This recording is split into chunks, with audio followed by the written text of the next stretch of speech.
Donc, c'est avec un immense plaisir que je lance cette réunion de ce soir, une réunion qui est une table ronde dans le contexte de laquelle nous allons effectivement examiner la question de la politique vaccinale, notamment en Europe, dans les Amériques et en Afrique. Et avant d'entrer dans le vif du sujet, je vais laisser la parole à M. Karl Tombre qui va lancer cette réunion.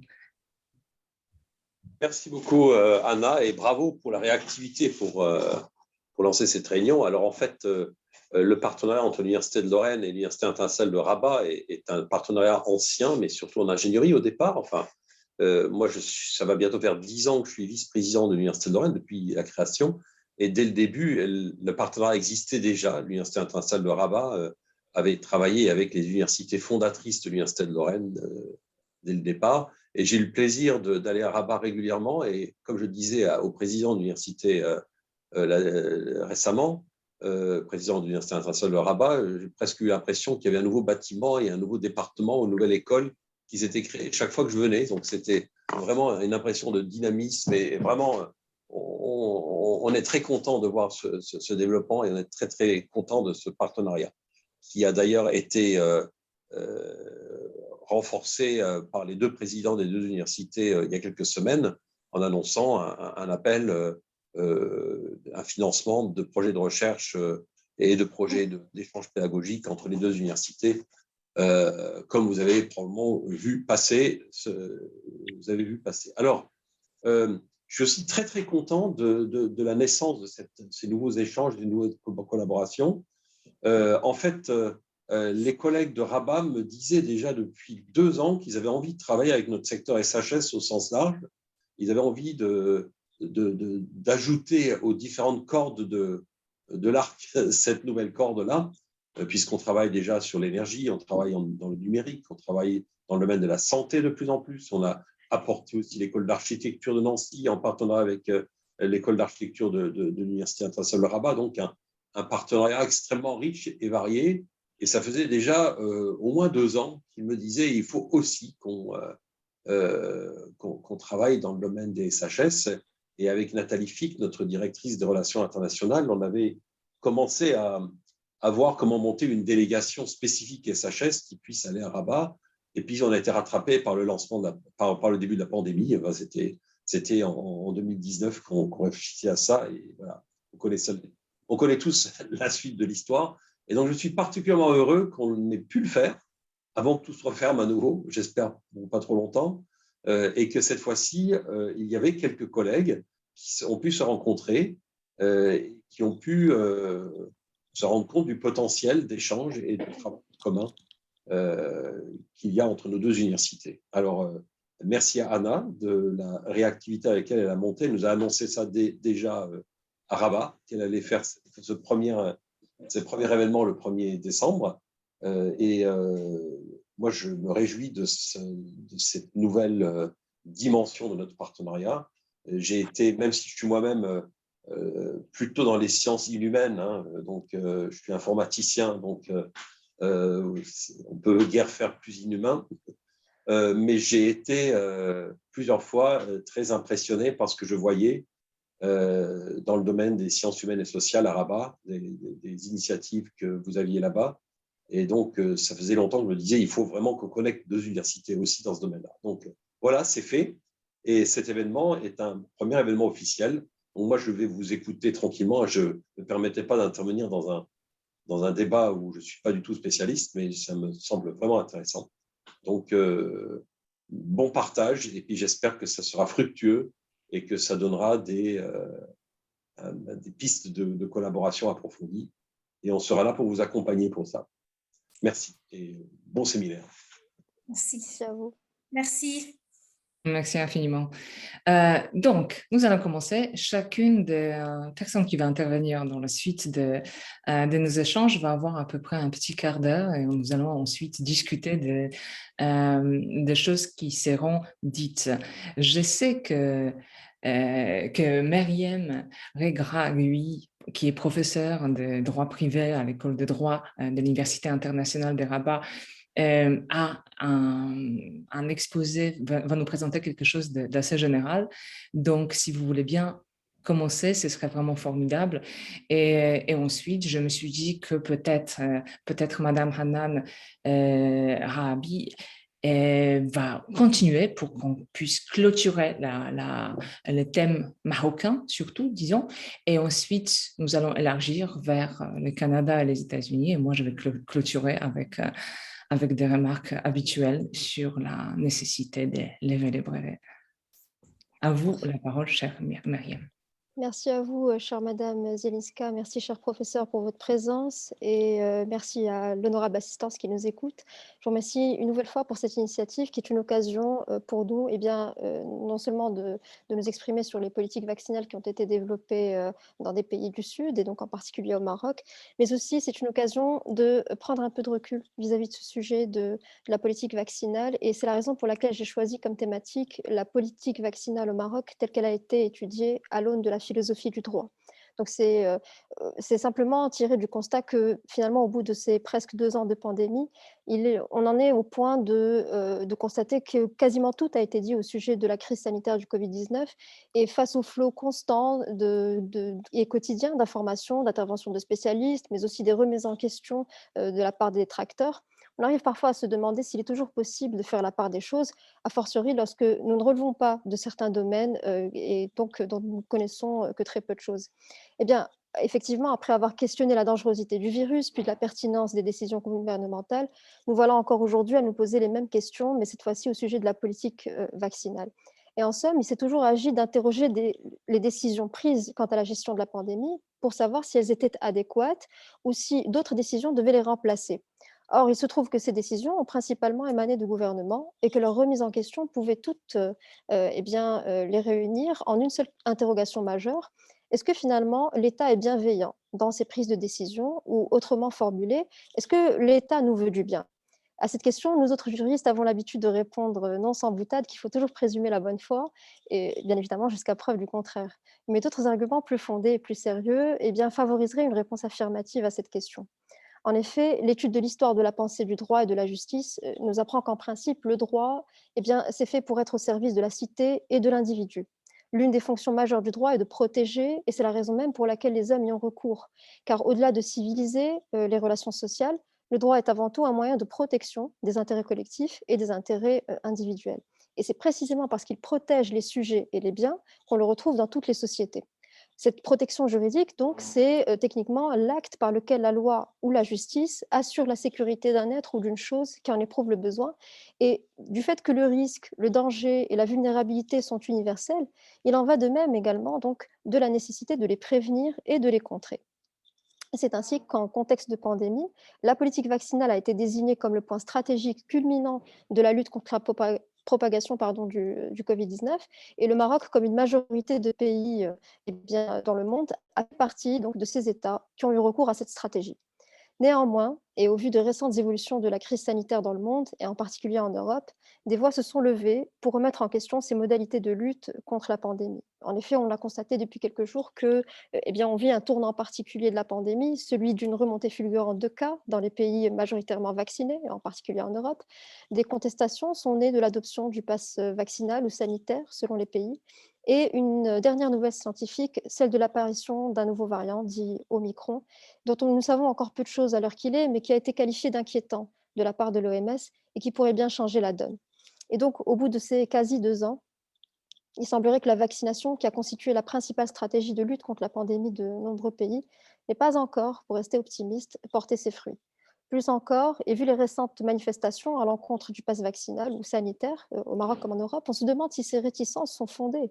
Parce que lorsque l'on conteste une décision, c'est qu'on manque de confiance en elle.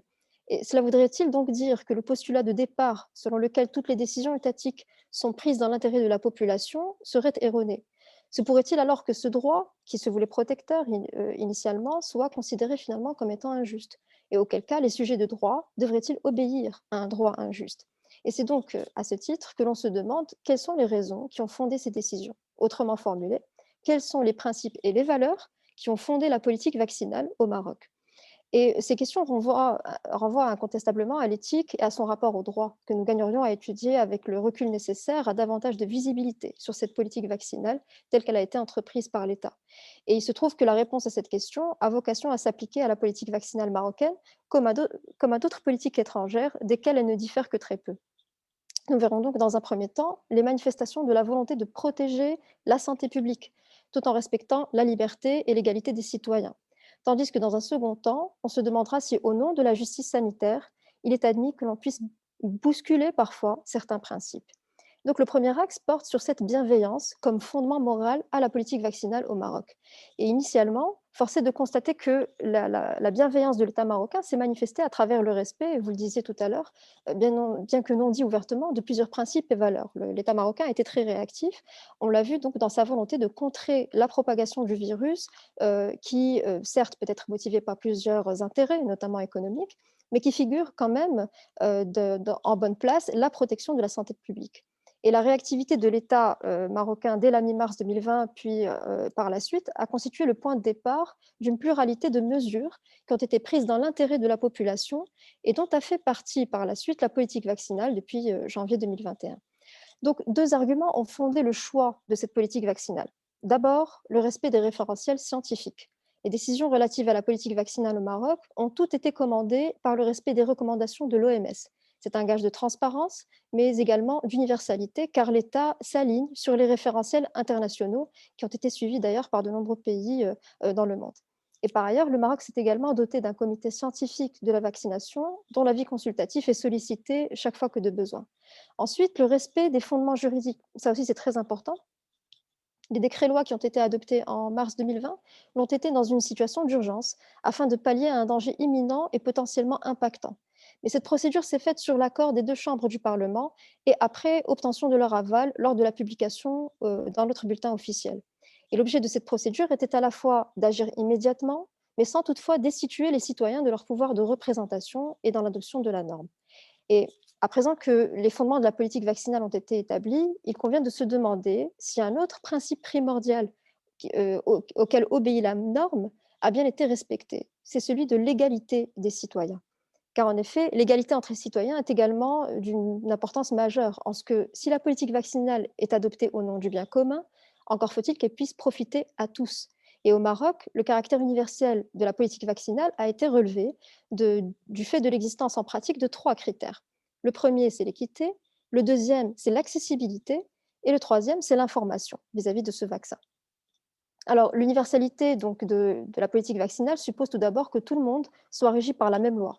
Aussi, les inégalités de richesse, de milieu social, d'instruction, etc., se sont toutes vues effacées à travers le caractère universel de la politique vaccinale. Et ce dernier passe par la gratuité, bien évidemment, et passe aussi par son accessibilité à toutes les tranches de population. Et c'est ce qui nous a fait dire que, d'un point de vue géographique, et notamment de répartition et de distribution des vaccins, eh bien, on a constaté que toutes les régions du pays ont équitablement eu accès au vaccin et il est d'ailleurs possible de se faire vacciner dans le centre de son choix et de recevoir le vaccin de son choix. Ajouté à cela, le pays n'a connu aucune pénurie et les citoyens ont également eu accès à une information quotidienne ainsi que l'avis des professionnels de santé sur place. Donc, si on devait faire un premier point concernant cette bienveillance comme fondement de la politique vaccinale, eh bien, ça révèle en tout cas que l'État et la norme qu'il a édictée a agi pour la défense d'un intérêt collectif, celui de la préservation de la santé publique. Et la mise en œuvre initiale de la stratégie consistait à régir à titre universel tous les pans de la population par une même norme. Et on en revient donc à la perception théorique de la norme comme un outil de protection de la collectivité, et c'est ce qu'on a nommé donc le droit naturel et qui est dominé par l'idée que est juste ce qui relève du bien commun. Et c'est donc une idée qui avait été développée par Platon et plus tard par Rousseau, mais ceci étant, cette position, et c'est là l'objet du second axe, a très rapidement été remise en question par l'imposition du pass vaccinal. Justement, cette remise en question du pass vaccinal, eh bien, j'aimerais pouvoir l'introduire à travers des éléments davantage historiques. On sait que, historiquement, et principalement à l'époque des premières expérimentations médicales sur des individus, la principale manifestation de l'éthique chez les médecins a été de demander l'autorisation de leurs patients avant de procéder à l'inoculation d'un remède expérimental. Fort heureusement, le consentement des personnes qui ont offert leur corps à la science a permis de la faire évoluer. et d'obtenir des produits curatifs ou préventifs de la propagation de maladies graves. Mais nous sommes encore plus sereins et reconnaissants de savoir que ces résultats ont été obtenus sur la base d'un accord et donc de la volonté expresse des patients. Car en effet, nous réagissons autrement lorsqu'on apprend que certaines expérimentations se sont faites à l'encontre de la volonté, ou pire, à l'insu totale des cobayes. Il en fut ainsi au XVIIIe siècle lorsque des médecins ont inoculé le virus de la variole chez des esclaves en Amérique du Nord et dans d'autres colonies européennes, et ce n'est qu'un exemple parmi d'autres.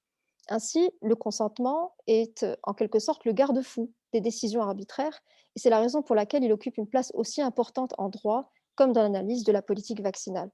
Or, depuis l'adoption de ce pass vaccinal en octobre 2021, on a constaté qu'une partie de la société civile, dont font partie notamment le Parti du progrès et du socialisme, qui forme l'opposition au Parlement, ainsi que l'Ordre des avocats du Maroc, entre autres, appelle, je cite, à l'annulation de cette décision soudaine qui contredit le principe de vaccination non obligatoire, tout en violant la liberté de circuler, qui est un droit constitutionnel.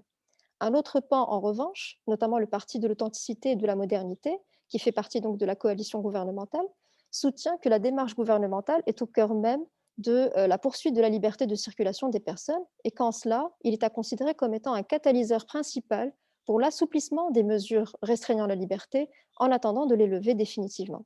Et c'est là qu'il est intéressant de voir comme deux exemples révèlent comment un droit peut être perçu de deux manières différentes. L'une des perceptions conçoit la liberté et le choix de la liberté et la liberté de circulation comme un droit immédiat et pérenne, et l'autre perception les conçoit comme des sacrifices momentanés, de sorte à les rendre pérennes à titre postérieur. Et on se retrouve finalement face à une question philosophique bien connue des juristes. Lorsque deux valeurs s'opposent, laquelle doit primer?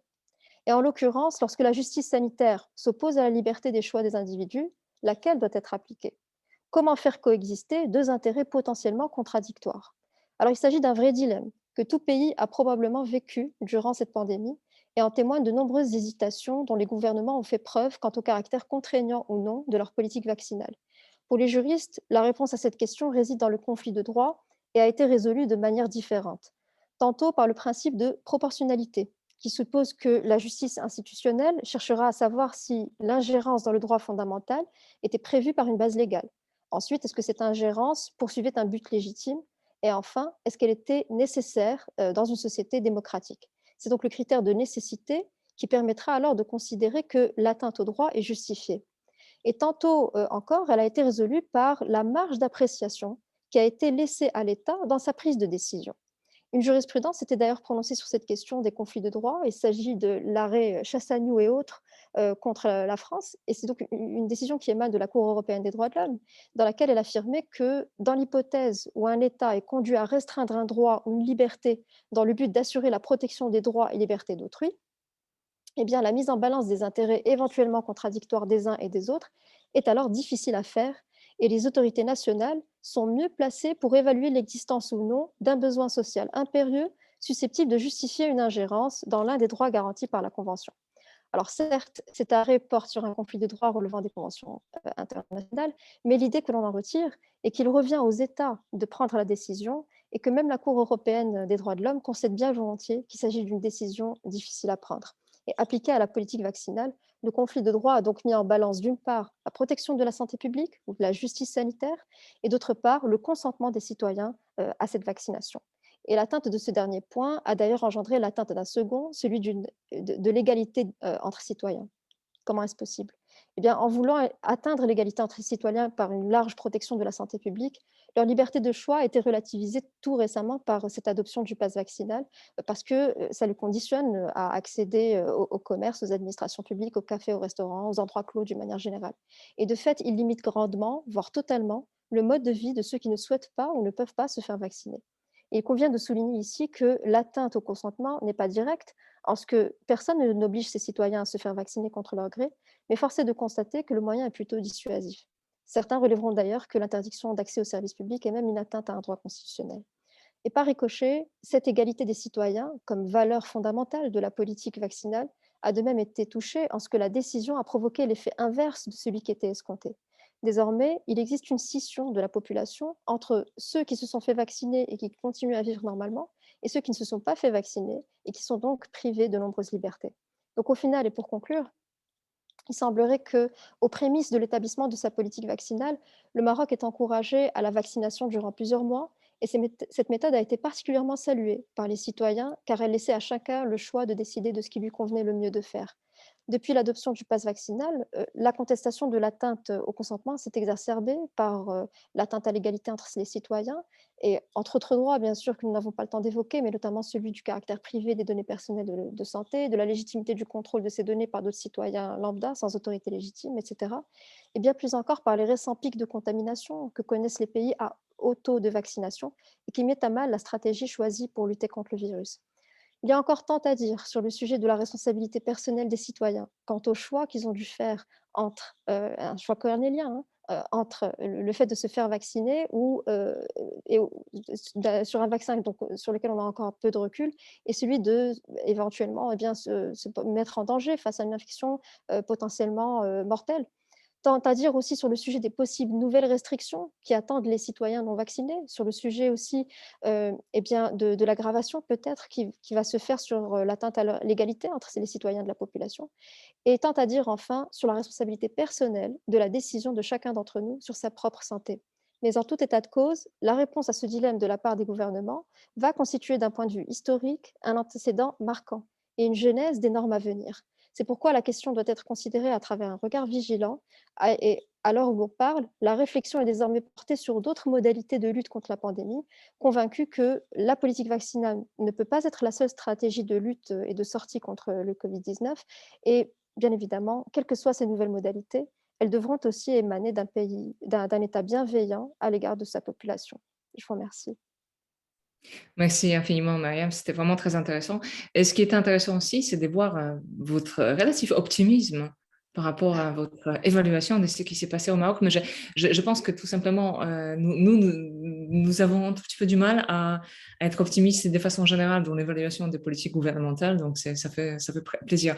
Mais si je peux juste poser une petite question de développement, parce que ça pourrait être intéressant, c'est quels sont les arguments des gens qui ne veulent pas se faire vacciner actuellement au Maroc, parce que de toute façon, je trouve que la population marocaine qui est vaccinée à plus de 60%, avec un vaccin qui n'a pas forcément été toujours accueilli avec l'enthousiasme partout dans le monde, donc vous êtes en grande partie vacciné par les vaccins de Sinopharm, non, je crois.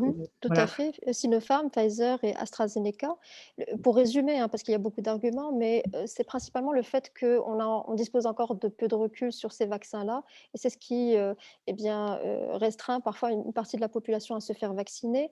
Donc c'est simplement par, manque d'information et surtout de recul sur les résultats que peut avoir, ce vaccin. C'est le principal argument, mais il y en a d'autres, qui pourraient peut-être, répondre à cette réserve qu'ont émis certains citoyens vis-à-vis de la vaccination. Mhm.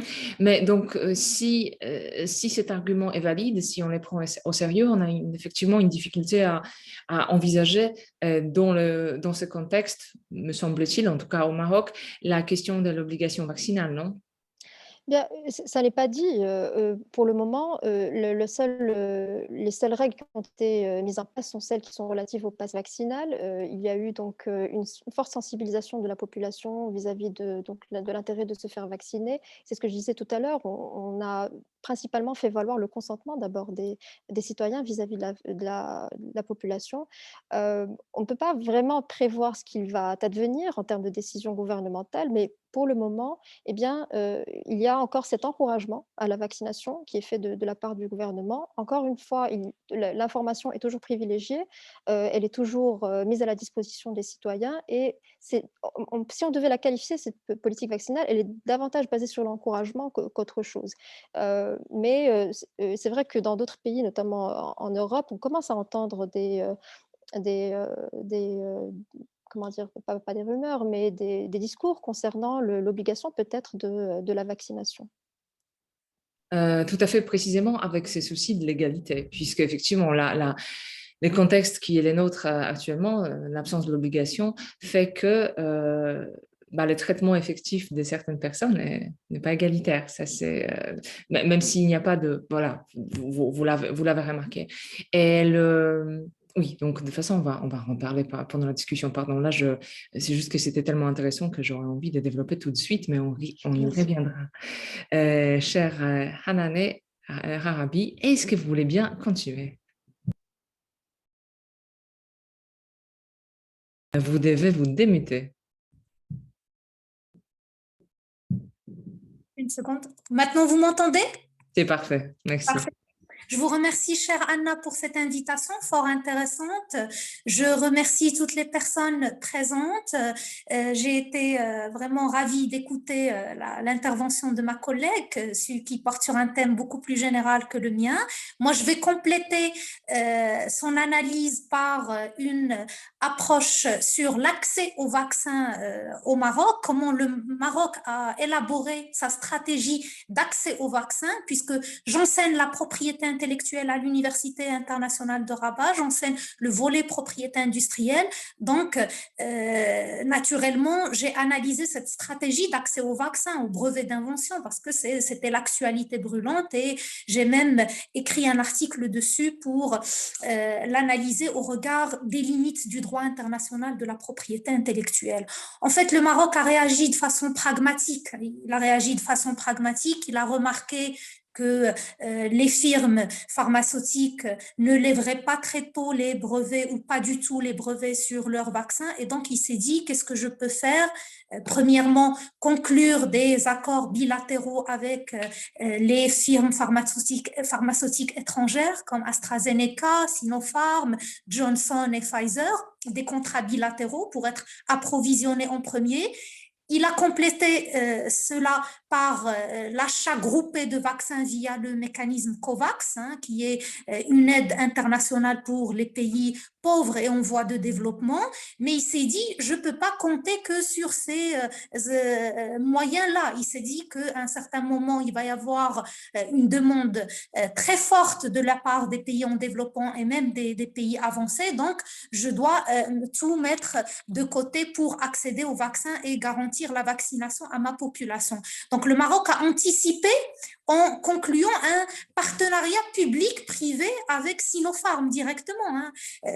Il a conclu ce contrat pour avoir des doses de vaccins très tôt et pour par la suite pouvoir produire les vaccins locaux, c'est-à-dire implanter une usine au Maroc, recevoir le transfert de savoir-faire de la part des Chinois et commencer à fabriquer les vaccins pour le Maroc et même pour l'Afrique. Le Maroc se place dans la perspective de la souveraineté sanitaire aussi bien marocaine qu'africaine, parce qu'il s'est dit que l'Afrique, c'est vraiment cette grande oubliée des vaccins. Et on ne va pas penser à l'Afrique tout de suite. On remarque que des pays développés ont acheté 10 fois les doses nécessaires en se souciant même pas des premières doses qui pourraient servir aux pays pauvres. Et donc, le Maroc a anticipé par ce partenariat public-privé, pas pour lui-même uniquement, mais aussi pour les pays africains qui aujourd'hui n'ont reçu que presque même pas le quart des doses nécessaires pour leur population. Donc, cette stratégie, à mon sens, est pragmatique. Elle est pragmatique, mais elle relève et elle révèle surtout les insuffisances du droit international en matière de propriété intellectuelle. Aujourd'hui, c'est flagrant, on l'entend constamment de la part des médias et en analysant les textes et les traités de l'OMC qui portent sur la propriété intellectuelle et les aspects relatifs aux flexibilités accordées aux pays en voie de développement pour pouvoir recevoir les technologies nécessaires pour produire des médicaments, on remarque qu'il y a vraiment un manque de souplesse, que ces dispositions de traités internationaux sont difficiles à mettre en œuvre, elles sont très lourdes, elles nécessitent des procédures très complexes, il y a des dispositions qui prévoient juste une contribution incertaine et conditionnelle de la part des pays avancés envers les pays en développement. On a par exemple l'article 7 de l'accord sur les droits de propriété intellectuelle qui touche au commerce, qui prévoit que les pays feront en sorte et devraient contribuer à l'accès aux médicaments pour les pays en développement sous forme d'une recommandation. C'est-à-dire qu'on ne peut pas remettre remettre en cause le droit international et dire que c'est lui qui est à l'origine des insuffisances actuelles, puisqu'il prévoit aucune obligation.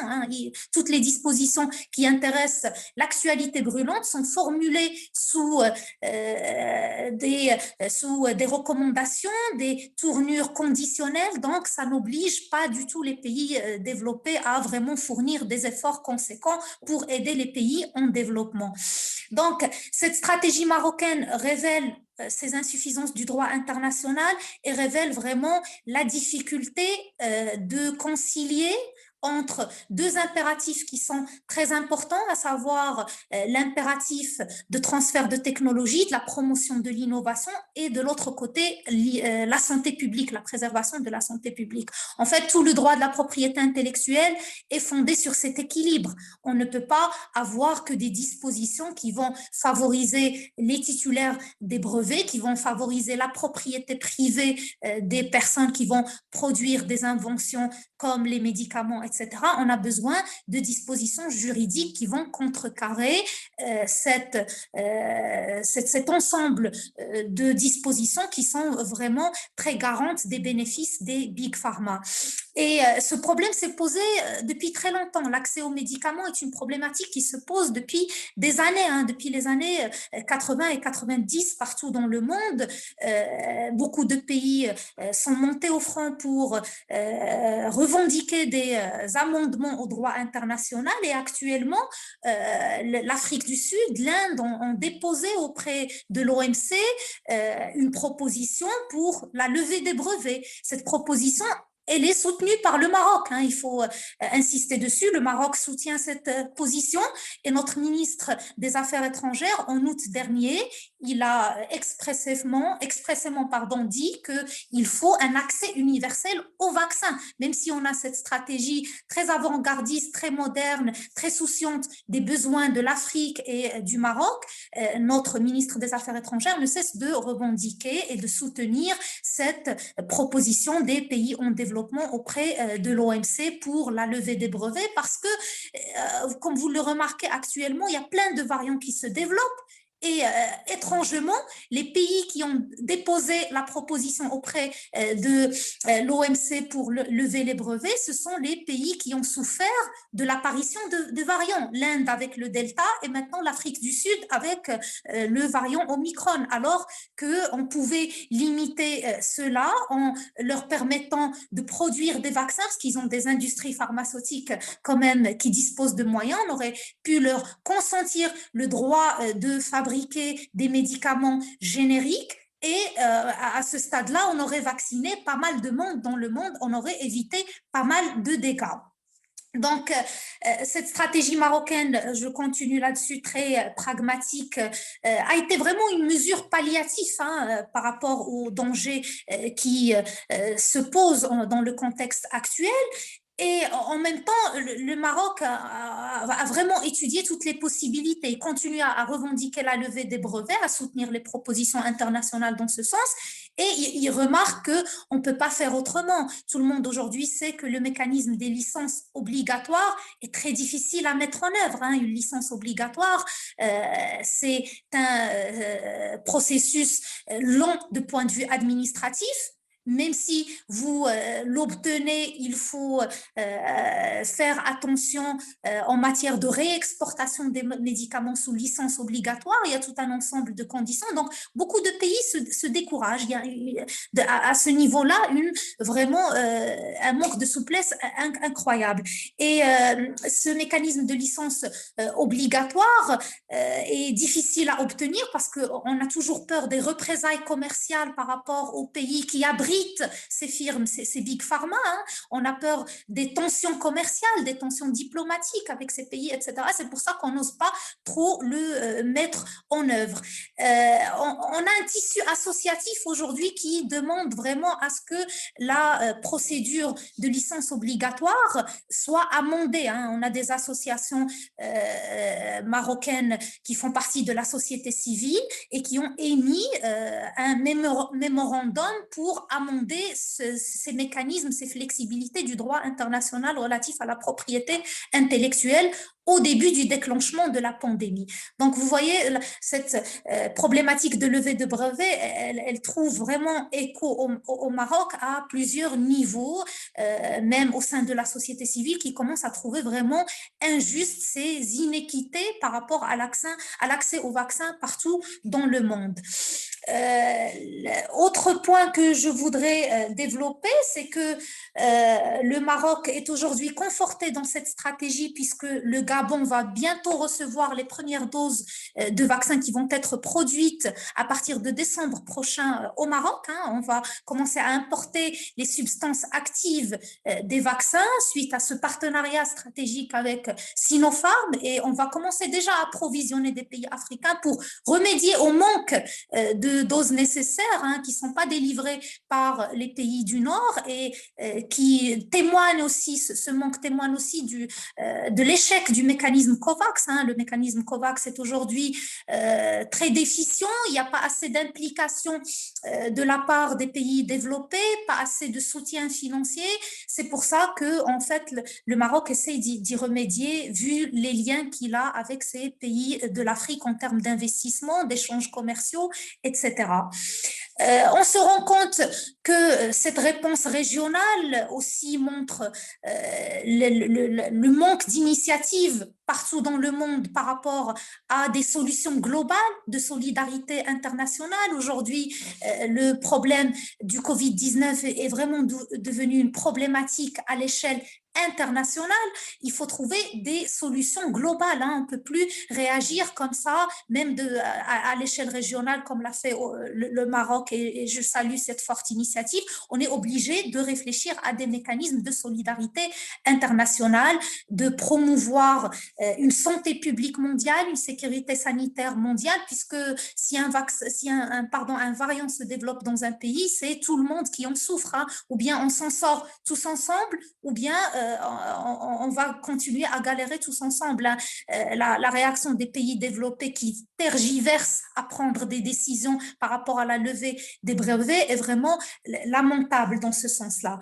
Et on est obligé donc d'approfondir la réflexion par rapport à ces mécanismes internationaux qui pourraient vraiment garantir une santé mondiale. Beaucoup de solutions ont été proposées par des économistes, des politiques, des gens qui étudiaient que la stratégie de distribution des médicaments, mais elles ne reçoivent pas écho actuellement parce qu'il y a des lobbies pharmaceutiques qui sont très puissants, qui militent pour garder les brevets pendant toute la durée de protection du vaccin, ce qui est inimaginable. C'est pour ça qu'on n'arrive pas à creuser la réflexion sur ces mécanismes. Ces mesures palliatives existent. Premièrement, la suppression des brevets, c'est vraiment la solution qui pourrait garantir de façon optimale l'accès des vaccins pour toute la population de la planète. Il y a aussi le fait d'appliquer au moins des prix différenciés pour les personnes les plus vulnérables au monde, pour les pays qui seraient particulièrement touchés. On ne peut pas leur imposer le même prix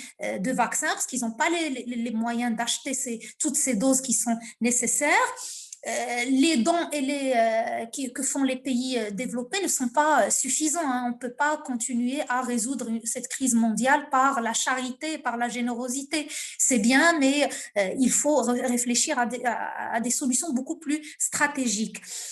Moi, je trouve personnellement intéressant qu'il y ait un fonds international de recherche médicale où tous les brevets seraient par exemple rachetés dans des conditions comme ça de pandémie, et tout le monde profiterait de la technologie, de son transfert, de l'accès aux médicaments qui est un produit de santé avant tout, pas une simple marchandise. Et ce fonds international de recherche médicale serait par exemple financé par tous les pays, recevrait le financement de tous les pays qui pourront le faire, et il y aurait par exemple un traité où on pourrait convenir des conditions de distribution des médicaments dans des contextes d'urgence, de pandémie comme celui qu'on vit. Pour ma part, c'est la solution la plus idéaliste que je vois. Toutefois, dans un contexte pareil, on ne peut que continuer à militer envers la levée des brevets, puisque le discours que tiennent les firmes pharmaceutiques n'est pas très convaincant. Ils ont des arguments qu'on peut déconstruire facilement. Hein. Ils disent que la levée de brevets, c'est pas la solution, mais à mon avis, c'est un bon point de départ. Hein. Ils disent que le problème, c'est le transfert de technologies. Non, il faut d'abord la levée de brevets et accompagner ça par le transfert des technologies pour les pays en développement et les pays pauvres. Et on sait bien que beaucoup de pays émergents, beaucoup de pays africains comme le Maroc, l'Afrique du Sud, le Gabon, etc., ont une industrie pharmaceutique qui se défend bien. Ils n'attendent que d'avoir ce transfert de technologie. Les firmes pharmaceutiques défendent aussi l'idée qu'il y a vraiment un manque de matières premières. C'est pour ça qu'il n'y a pas assez de doses de vaccins pour tout le monde. Non, l'approvisionnement en matières première est complémentaire par rapport à la levée des brevets. Ça ne porte en aucun cas atteinte à l'idée principale qui est bonne, c'est-à-dire lever les brevets. Et puis, l'autre argument que mettent en avant les firmes pharmaceutiques, c'est celui du temps nécessaire pour lancer les nouvelles chaînes d'approvisionnement qui permettraient aux populations pauvres d'avoir accès aux médicaments. On remarque que, en fait, lancer une chaîne d'approvisionnement de médicaments est une question de volonté, parce que depuis octobre 2020, il y a eu beaucoup de big pharma qui, en quelques mois, ont construit des usines, transformé des usines pour faire des vaccins. Donc, ce n'est pas du tout un argument. Si on avait capitalisé ce temps-là depuis octobre 2020 pour approvisionner les pays en voie de développement en transférant les technologies, je pense qu'à ce stade-là, on aurait vacciné pas mal de monde. Donc, ce n'est pas du tout non plus un argument qui tient la route. Ils disent aussi que la technologie n'est pas facile à transférer, qu'elle est complexe. C'est un argument qui ne tient pas la route de nos jours, puisque aujourd'hui, il existe beaucoup d'entreprises dans les pays avancés qui veulent transférer leur technologie pour les pays en développement. Il suffit de leur donner le feu vert. Et dernière chose, ils revendiquent la légitimité de leur brevet, alors que parfois on remarque qu'un vaccin fait l'objet d'un bouquet de brevets, de beaucoup de brevets, et certains ne protègent pas des choses qui sont nécessaires, qui sont indispensables pour la création technique. Parfois on dépose beaucoup de brevets sur un vaccin, alors que la seule chose en fait à protéger, c'est la séquence du virus qui maintenant doit devenir une ressource publique eu égard à tout ce qu'on vit au contexte aigu de la pandémie. Donc, ils ont un argumentaire qui peut être contrebalancé facilement. Et ça mérite la réflexion et la discussion autour de la question encore plus et de mettre en place surtout les mesures palliatives partout dans le monde. Merci infiniment. Vraiment, entendre cela de la part d'une juriste, ça me fait infiniment plaisir parce qu'évidemment, quand le discours comme ça est tenu par des philosophes, il est pris un tout petit peu moins en sérieux. Et là, comme vous le dites, c'est tout de suite mieux. Je veux juste vous dire qu'à propos de ce que vous avez mentionné, il y avait donc hier... Non, même aujourd'hui, c'est hier une réunion de l'Organisation mondiale de la santé, donc il s'est communiqué de presse qui a été publié aujourd'hui, que l'Assemblée mondiale de la santé convient d'entamer un processus visant à élaborer un accord mondial historique sur la prévention, la préparation et la riposte face aux pandémies. Donc, je pense que ça fait partie de... Ce serait bien d'intégrer ce genre d'organisme pour avancer des propositions comme celle dont vous parlez, c'est-à-dire cette idée de créer un endroit où on rachète les brevets dans le contexte des urgences pandémiques, effectivement. Tout à fait. Je partage votre point de vue. L'OMS a déjà commencé à réfléchir à des mécanismes semblables, hein, pas celui que j'ai proposé, mais l'OMS a déjà mis en œuvre un protocole pour aider les pays pauvres et en développement pour accéder aux outils de lutte contre la pandémie. Ça s'appelle accélérateur ACT. C'est pour un mécanisme pour aider les pays pauvres à diagnostiquer, à traiter le Covid-19. Toutefois, on remarque que ce mécanisme ne fonctionne pas très bien en ce moment. C'est-à-dire que la volonté de l'OMS est là, mais il y a une faible contribution des pays riches dans ce mécanisme. Au sein même de la gouvernance de ce mécanisme, il y a un déséquilibre entre les pays développés et les pays en voie de développement, ce qui bloque un peu sa mise en œuvre. Mais je vous félicite pour la remarque parce que c'est pertinent eu égard du contexte actuel. Je souhaite que ça ait des retombées rapides et vraiment efficaces en matière de lutte contre la pandémie. Espérons surtout que l'OMS est univoque en ce qui concerne la levée des brevets. Ils sont absolument pour, donc espérons qu'ils vont entendre ça. Est-ce que je veux poser 2 questions factuelles avant de donner la parole à Rioa qui va parler des autres continents. Juste, donc cette usine Sinopharm au Maroc, elle existe déjà. Elle n'a pas commencé encore à produire, mais elle existe déjà, c'est ça? Oui, exactement. D'après les dernières informations, cette usine est en cours de construction. Elle va commencer à bientôt livrer des vaccins à l'Afrique. Hein. Depuis juillet dernier, l'annonce a été faite par le roi lui-même, qui a vraiment insisté sur cette idée de doter le Maroc d'une industrie vaccinale capable de relever les défis actuels. Et aux dernières nouvelles, on a appris qu'on allait bientôt approvisionner le Gabon. Ça, c'est formidable. Et du coup, est-ce que c'est possible est-ce que c'est une usine qui va être uniquement susceptible de produire des vaccins du genre Sinopharm, ou on peut espérer qu'elle va pouvoir facilement s'adapter à des vaccins plus modernes, style ARN? L'idée, c'est tout d'abord de fabriquer des vaccins Sinopharm, mais quand on lit les dispositions du rapport de développement du Maroc, le nouveau rapport de développement du Maroc qui est paru cette année, et aussi quand on lit les détails de la politique pharmaceutique marocaine qui va se décliner en une stratégie quinquennale les 5 prochaines années, on voit très bien que l'objectif, c'est de pouvoir fabriquer tout type de vaccins. J'ai l'impression qu'on va commencer par tout d'abord fabriquer les vaccins contre la Covid-19 et par la suite les étendre aux autres types de vaccins en acquérant tout doucement les technologies nécessaires. Super. On a une question dans le chat. L'usine en question a-t-elle été préqualifiée par l'Organisation mondiale de la santé ou pas? Je ne sais pas ce que ça veut dire préqualifié parce que je ne savais pas que ça existait. On n'a pas encore ces détails. Hein. Aujourd'hui, peu d'informations ont été délivrées à ce sujet, notamment celle dont j'ai parlé. Pour celle-là, en tout cas, elle n'est pas publique pour le moment. D'accord, mais en tout cas, merci beaucoup. On va suivre de toute évidence ce qui se passe au Maroc pour cette usine, parce que là, c'est absolument fascinant. C'est la première fois que j'entends parler de cela, donc c'est formidable. Cher Rio, et c'est à toi, professeur de philosophie morale et politique à l'Université de Montréal. Oui, merci encore infiniment pour cette invitation. J'ai écouté donc mes consoeurs avec énormément d'intérêt. Ça couvrait très large, mais ça couvrait exactement les enjeux dont il faut parler.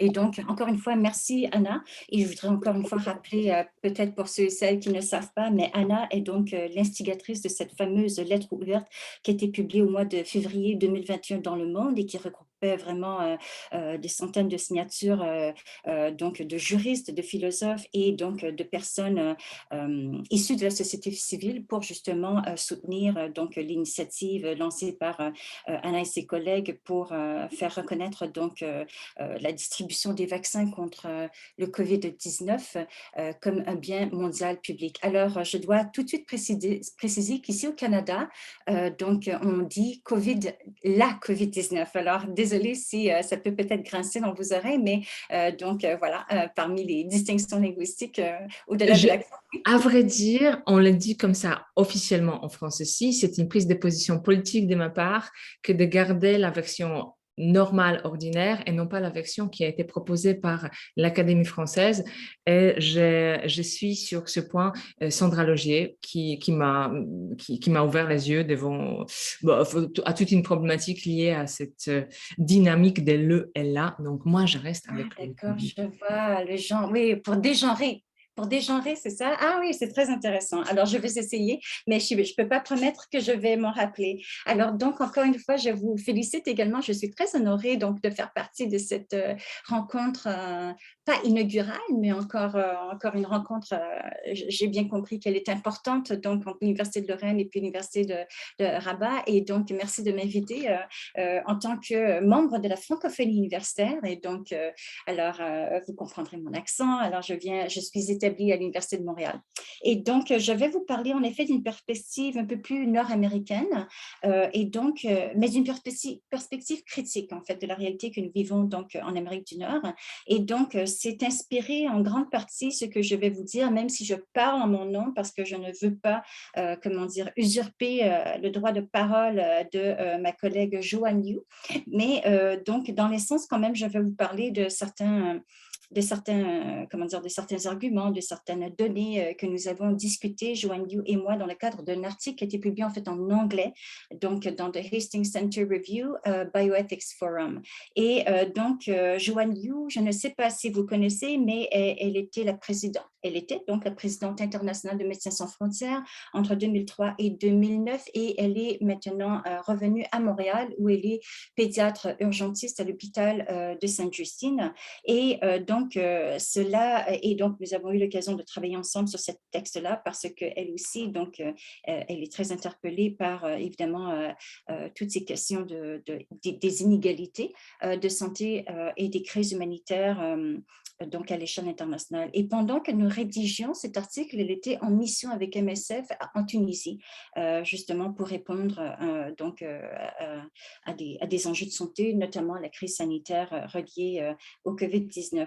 Et je rappelle, puisque je parle aussi de MSF et que nous parlons de l'accès aux médicaments essentiels, que MSF est donc lauréat du prix Nobel de la paix en 1999, qui a été reçu en fait également par un médecin canadien, c'était Dr. James Orbinski, qui est allé donc présenter le discours lors de la réception donc, du prix Nobel de la paix pour Médecins sans frontières pour la campagne l'accès aux médicaments essentiels et pour l'ensemble donc de leur œuvre humanitaire. Et donc, c'est un immense plaisir et un immense honneur d'avoir pu travailler de près ou de loin avec certains collègues de MSF.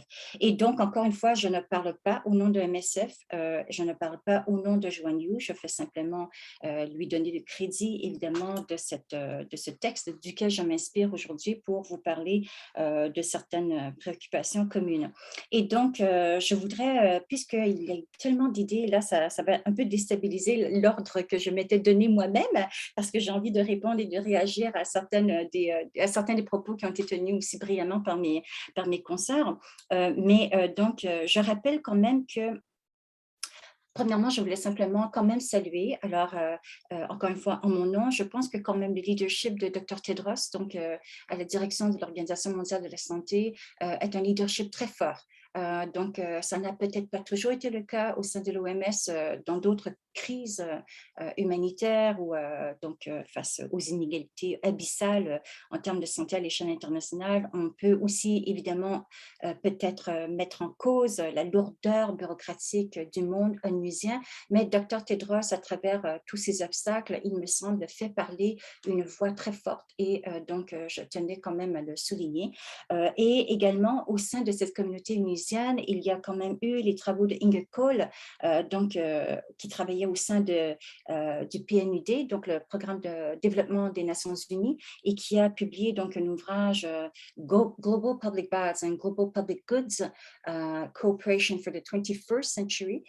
Et donc, ça fait déjà quelques décennies de ça qu'elle a publié cet ouvrage, mais dans le cadre de cet ouvrage où elle essayait justement de mettre à l'avant, mettre de l'avant l'argumentaire des biens publics tels qu'ils avaient été définis dans le monde de l'économie, pour les étendre, si vous voulez, donc à l'échelle internationale. Elle avait rassemblé quand même des sommités intellectuelles tels que, par exemple, les prix Nobel en économie, Amartya Sen, qu'on a surnommé affectueusement le Nobel des pauvres, d'autres économistes de réputation évidemment établie, Jeffrey Sachs, etc.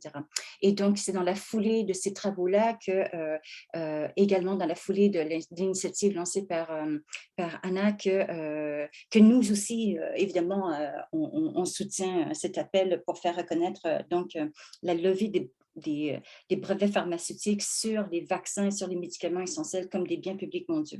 Alors, donc, je voulais simplement tracer le tableau très rapidement ici en Amérique du Nord, et là, je parle très largement, je suis philosophe, donc en éthique des relations internationales, j'enseigne également l'éthique médicale à la faculté de médecine de l'Université de Montréal, et je serai donc co-directrice du centre de recherche en éthique à compter de janvier 2022, et donc c'est à ce titre-là que je m'intéresse à ces questions-là, sans être pour moi-même médecin ou épidémiologue, mais donc en tant qu'observatrice, nous sommes en train de vivre donc aux États-Unis comme au Canada, donc un appel au troisième booster, comme on dit, donc en bon français, c'est en anglais. Donc c'est un appel à la troisième dose de vaccin. Pour le moment, nous en sommes quand même à des groupes circonscrits. Alors, ce sont des personnes dites vulnérables, ce sont des personnes âgées, ce sont des personnes qui auraient reçu le vaccin AstraZeneca, mais pas pour ceux Pfizer et Moderna en deçà d'un certain âge. Ce sont pour le personnel de santé, pour les personnes autochtones. Donc, ce sont des groupes ciblés qui vont recevoir pour le moment la troisième dose. Ce n'est pas toute la population, mais il en demeure pas moins que pour le moment, donc ça, je parle du Canada. Aux États-Unis, je ne sais pas si les critères sont tout aussi resserrés, mais on est déjà dans une troisième dose, alors que dans le reste du monde, c'est à peine si on commence à recevoir une première dose. Et donc, c'était dans ce contexte-là que Dr. Joanne Liu et moi-même avons cru bon donc, de publier cet article qui est intitulé « Philanthropie capitaliste et impérialisme vaccinal » pour justement, encore une fois, apporter nos voix à l'ensemble des voix qui se mobilisent en faveur donc, de l'équité vaccinale à l'échelle internationale. Et nous avons donc argumenté que, voilà, donc par exemple, en termes de chiffres. Alors, les chiffres ont changé depuis l'apparition de cet article qui a été publié en septembre, mais qui avait été rédigé plutôt juillet-août. Alors, donc, si rapidement j'essaie d'adapter les chiffres à ce jour-ci, je pourrais vous dire qu'aux États-Unis, c'est 58,14% de la population qui, à ce jour, vraiment en novembre, là, a reçu 2 doses, 11,20% de la population qui aura reçu la première dose, donc ce qui fait un total de 69,34% de la population américaine qui a reçu au moins une dose de vaccin. Au Canada, c'est encore plus fort, donc 76,24% de la population a déjà reçu 2 doses. C'est un chiffre substantiel, et donc je vous rappelle que nous en sommes déjà à une troisième dose, tandis que 3,84% de la population a reçu au moins une dose, ce qui fait un total de 80% de la population qui a reçu au moins une première dose. Et encore une fois, je signale que parmi la population canadienne, on reçoit déjà une troisième dose.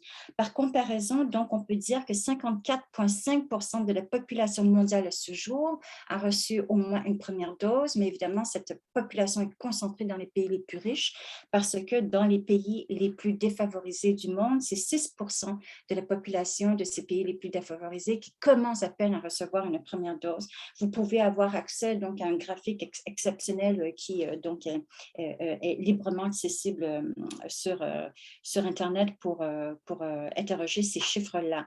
Et donc, il y a eu évidemment, donc, comme notre consoeur l'a rappelé, une initiative qui avait été instigée par l'Afrique du Sud et par l'Inde pour demander auprès de l'Organisation mondiale du commerce une levée, une suspension des brevets pharmaceutiques.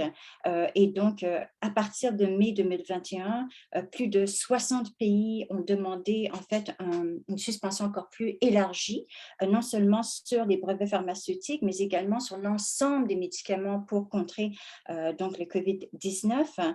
Et donc, à cette initiative s'est rejoint également des ONG telles que MSF, etc.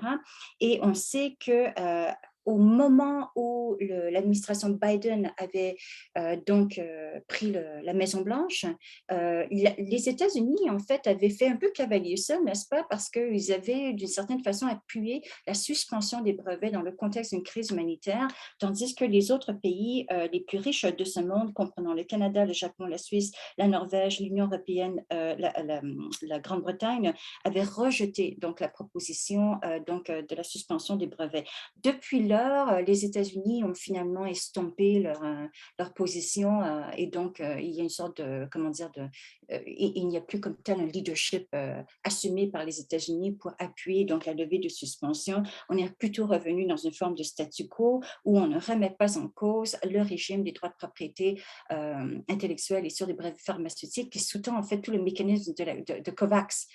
Et donc COVAX, encore une fois, évidemment, est une initiative qu'il faut saluer dans un certain sens parce que évidemment c'est un mécanisme de coopération internationale qu'il faut quand même accueillir pour ce que c'est, mais il en demeure pas moins que COVAX ne va pas aussi loin qu'on voudrait l'espérer puisque ça repose sur le régime des droits de propriété intellectuelle et ça ne le remet pas en cause.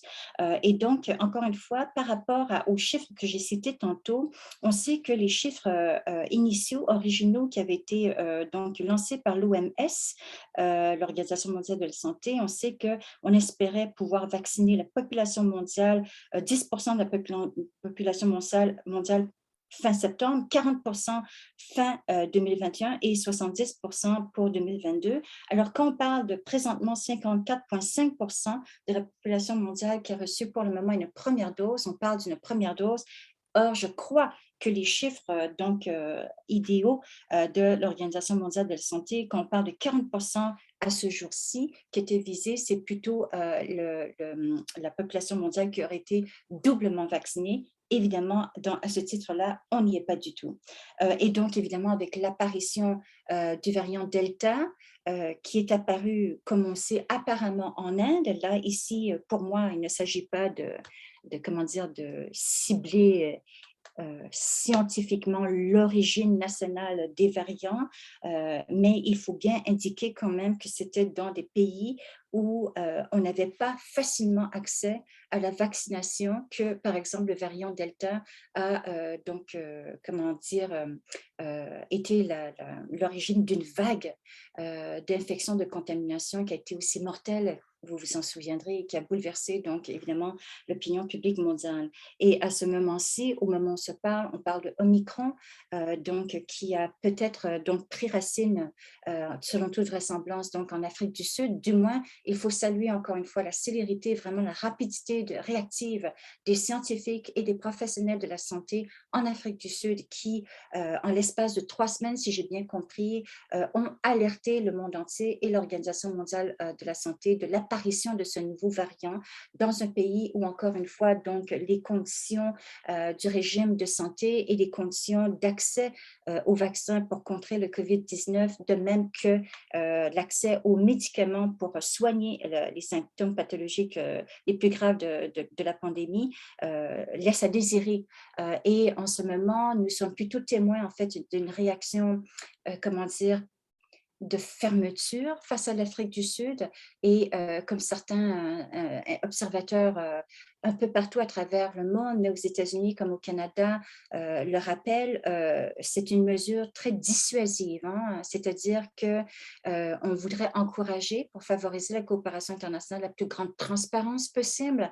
Il faut saluer, en fait, encore une fois, la réaction, la rapidité de réaction de nos collègues en Afrique du Sud et en fait, plutôt que d'être, aidés, ils sont punis dans la mesure où les frontières commencent à se fermer envers tous les ressortissants de ces pays-là. Et évidemment, ça lance un signal extrêmement pervers pour les futures crises sanitaires et qui nous attendent malheureusement dans un plus ou moins avenir proche, parce que ça lance le message que si vous êtes honnête et transparent, on va vous punir. Et donc, évidemment, il faut également se questionner par rapport à au message et au discours normatif qu'on veut soutenir ensemble à l'échelle internationale pour favoriser la coopération internationale plutôt que de la dissuader. D'autant plus que, évidemment, on soupçonne que le variant Omicron a déjà voyagé par-delà les frontières et donc d'autant plus, encore une fois, que jusqu'à nouvel ordre, donc le contrôle des frontières est assuré par, encore une fois, le pass sanitaire, la double vaccination, etc.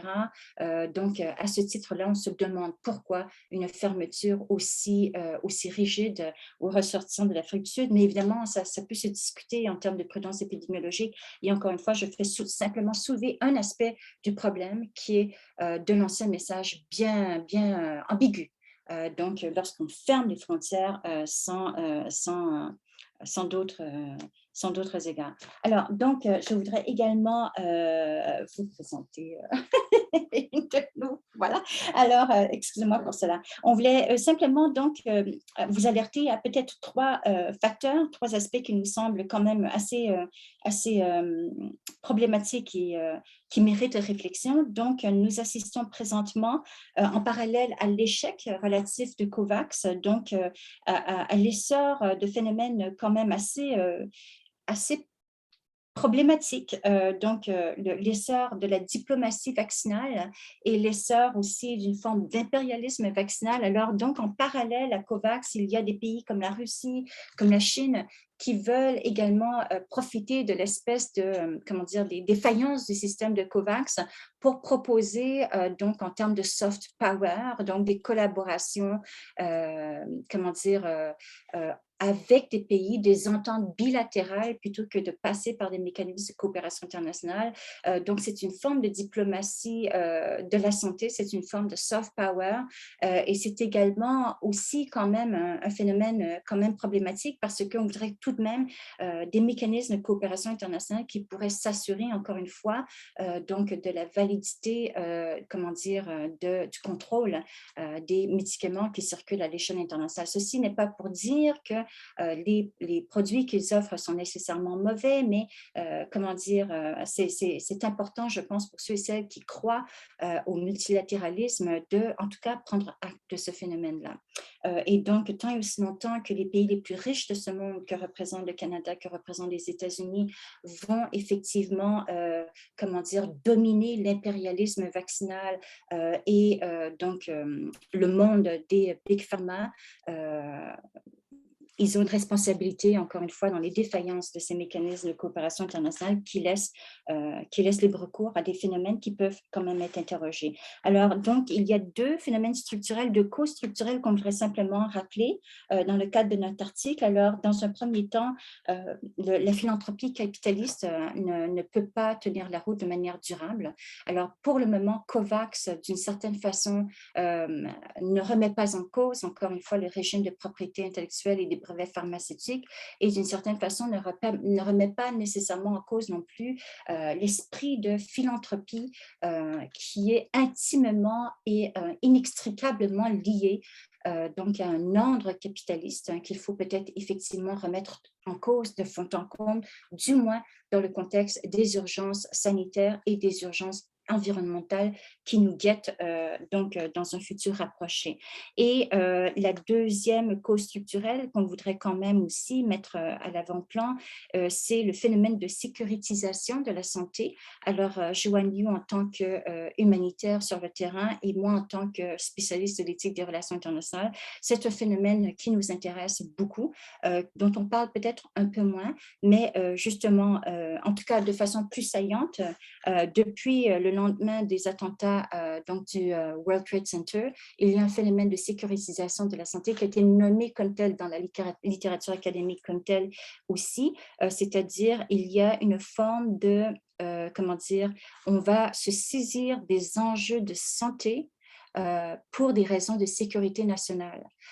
Et donc, cela a donné lieu au phénomène de sécurisation de la santé qui peut, par exemple, se manifester dans le contexte de crise sanitaire telle que la pandémie du COVID-19, par une forme d'isolement, donc de fermeture des frontières, et c'est ce qui explique également la course au vaccin. Donc, chacun pour soi plutôt que un pour tous et tous pour un. Alors, on voit ici qu'il y a des modèles normatifs de coopération internationale et de sécurité internationale qui sont tout à fait opposés. Donc, chacun pour soi, c'est l'esprit de la sécurisation de la santé. Donc, on sécurise des enjeux de santé au nom de notre sécurité nationale, tandis que le modèle de un pour tous et tous pour un est le modèle auquel on appelle quand, par exemple, on évoque les biens publics mondiaux en termes de coopération internationale dans le domaine de la santé. Et donc, il est évident qu'à cet égard, il faut encore une fois penser de fond en comble les paradigmes, donc non pas de sécurité nationale, mais de sécurité humaine. Et donc, certaines de nos consoeurs qui m'ont précédé ont déjà parlé de cet argument plus pragmatique. Hein. L'argument de un pour tous, tous pour un est un argument à la fois éthique, mais est également un argument prudentiel qui instrumentalise d'une certaine façon notre intérêt bien compris, c'est-à-dire que dans le contexte d'interdépendance qui caractérise tout de même le phénomène de la mondialisation, il est clair que jusqu'à un certain point, l'illusion de l'autarcie sécuritaire, de l'autarcie économique, de l'autarcie environnementale, de l'autarcie sanitaire est un mythe. Justement, le fait que le variant Delta et le variant Omicron signalent une plus grande contagiosité qui traverse les frontières, qui fait fi des frontières, justement, rappelle à quel point c'est dans l'intérêt bien compris. C'est une forme d'égoïsme rationnel bien réfléchi que de comprendre que la coopération internationale, notre survie dépend de la coopération de tous. Cela dit, évidemment, on peut peut-être aussi suggérer, je voudrais quand même simplement suggérer qu'il se peut aussi que Omicron soit le fameux variant le plus bénin qui éventuellement pourra dominer tous les autres. Et peut-être que c'est comme ça, espérons-le quand même, que la pandémie va pouvoir peut-être s'éteindre d'elle-même. Mais une chose est certaine, c'est que peu importe, et souhaitons le dénouement le plus heureux, en termes d'exercice collectif de coopération internationale dans le contexte de la pandémie du COVID-19, ça n'a pas été un résultat très brillant. Et donc, il va falloir évidemment réfléchir et continuer de réfléchir pour espérer changer les paradigmes de nos comportements, donc en prévision des crises futures.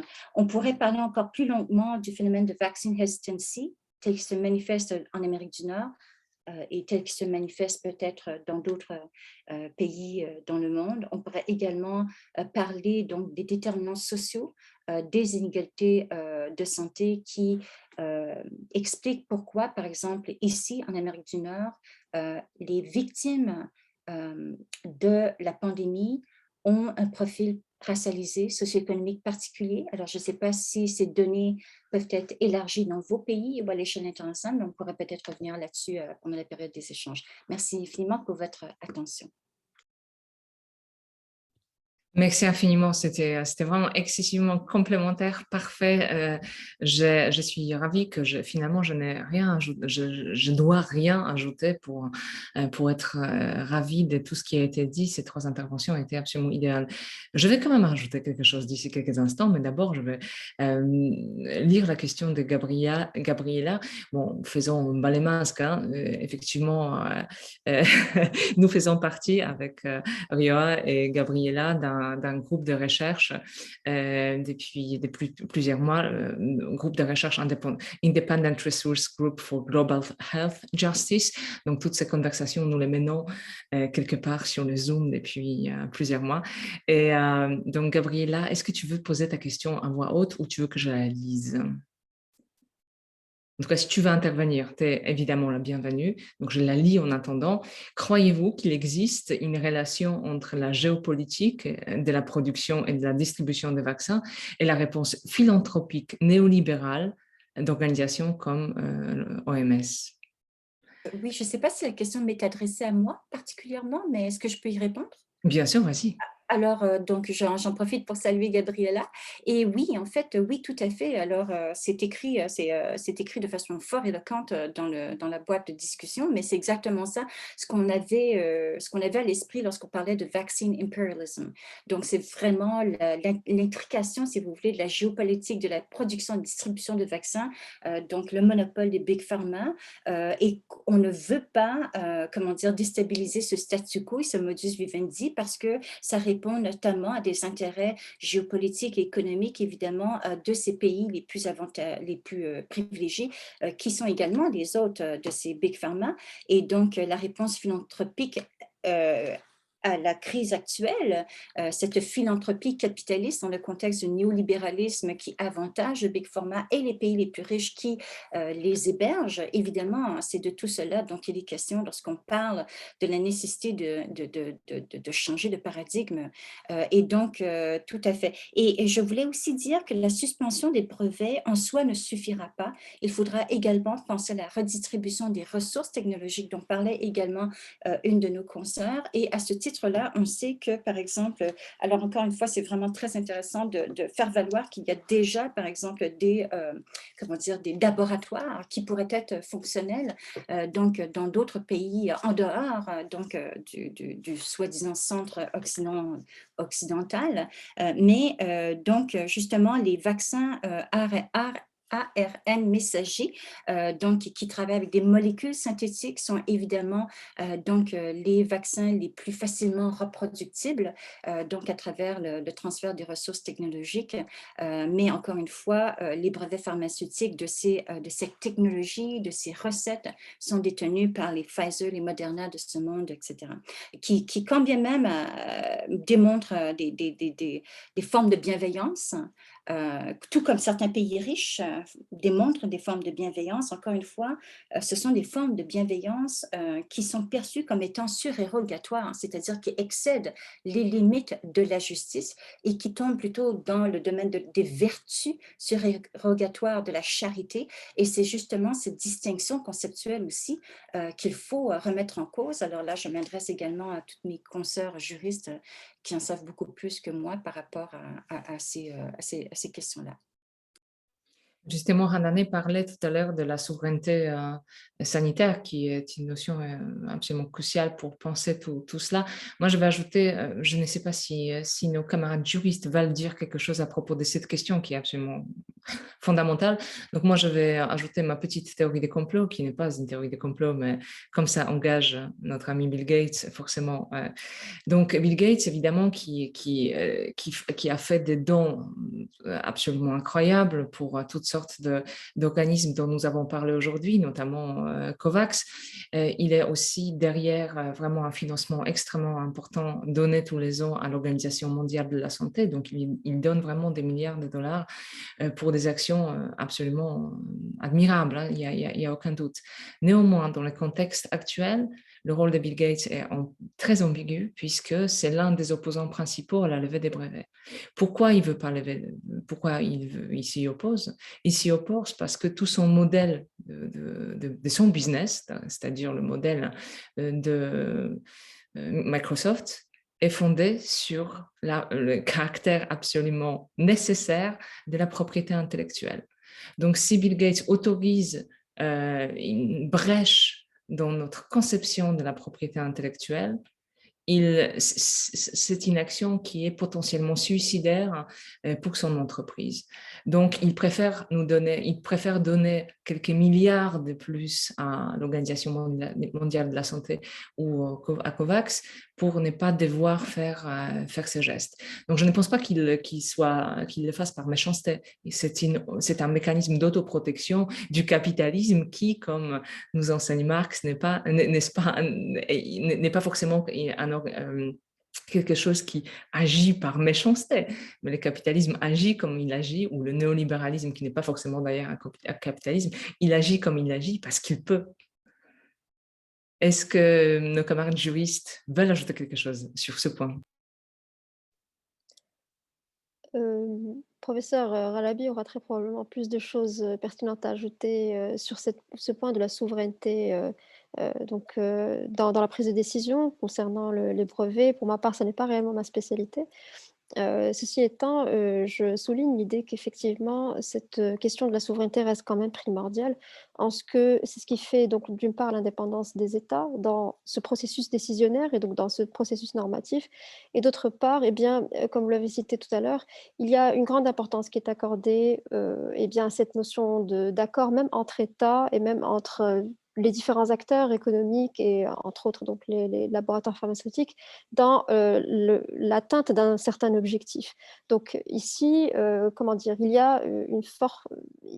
a quand même une réflexion à apporter autour des meilleurs moyens d'encourager l'obtention de cet accord.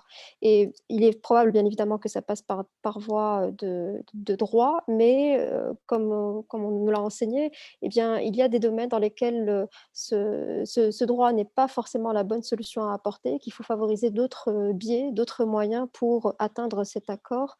Je ne sais pas si je peux ajouter davantage de choses sur ce point en particulier, parce qu'encore une fois, ce n'est pas ma spécialité, mais on réalise tout à fait que c'est une question d'une grande importance et qui gagnerait à être résolue par tous les moyens optimaux.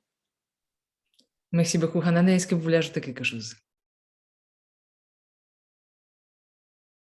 Il va falloir vous démuter.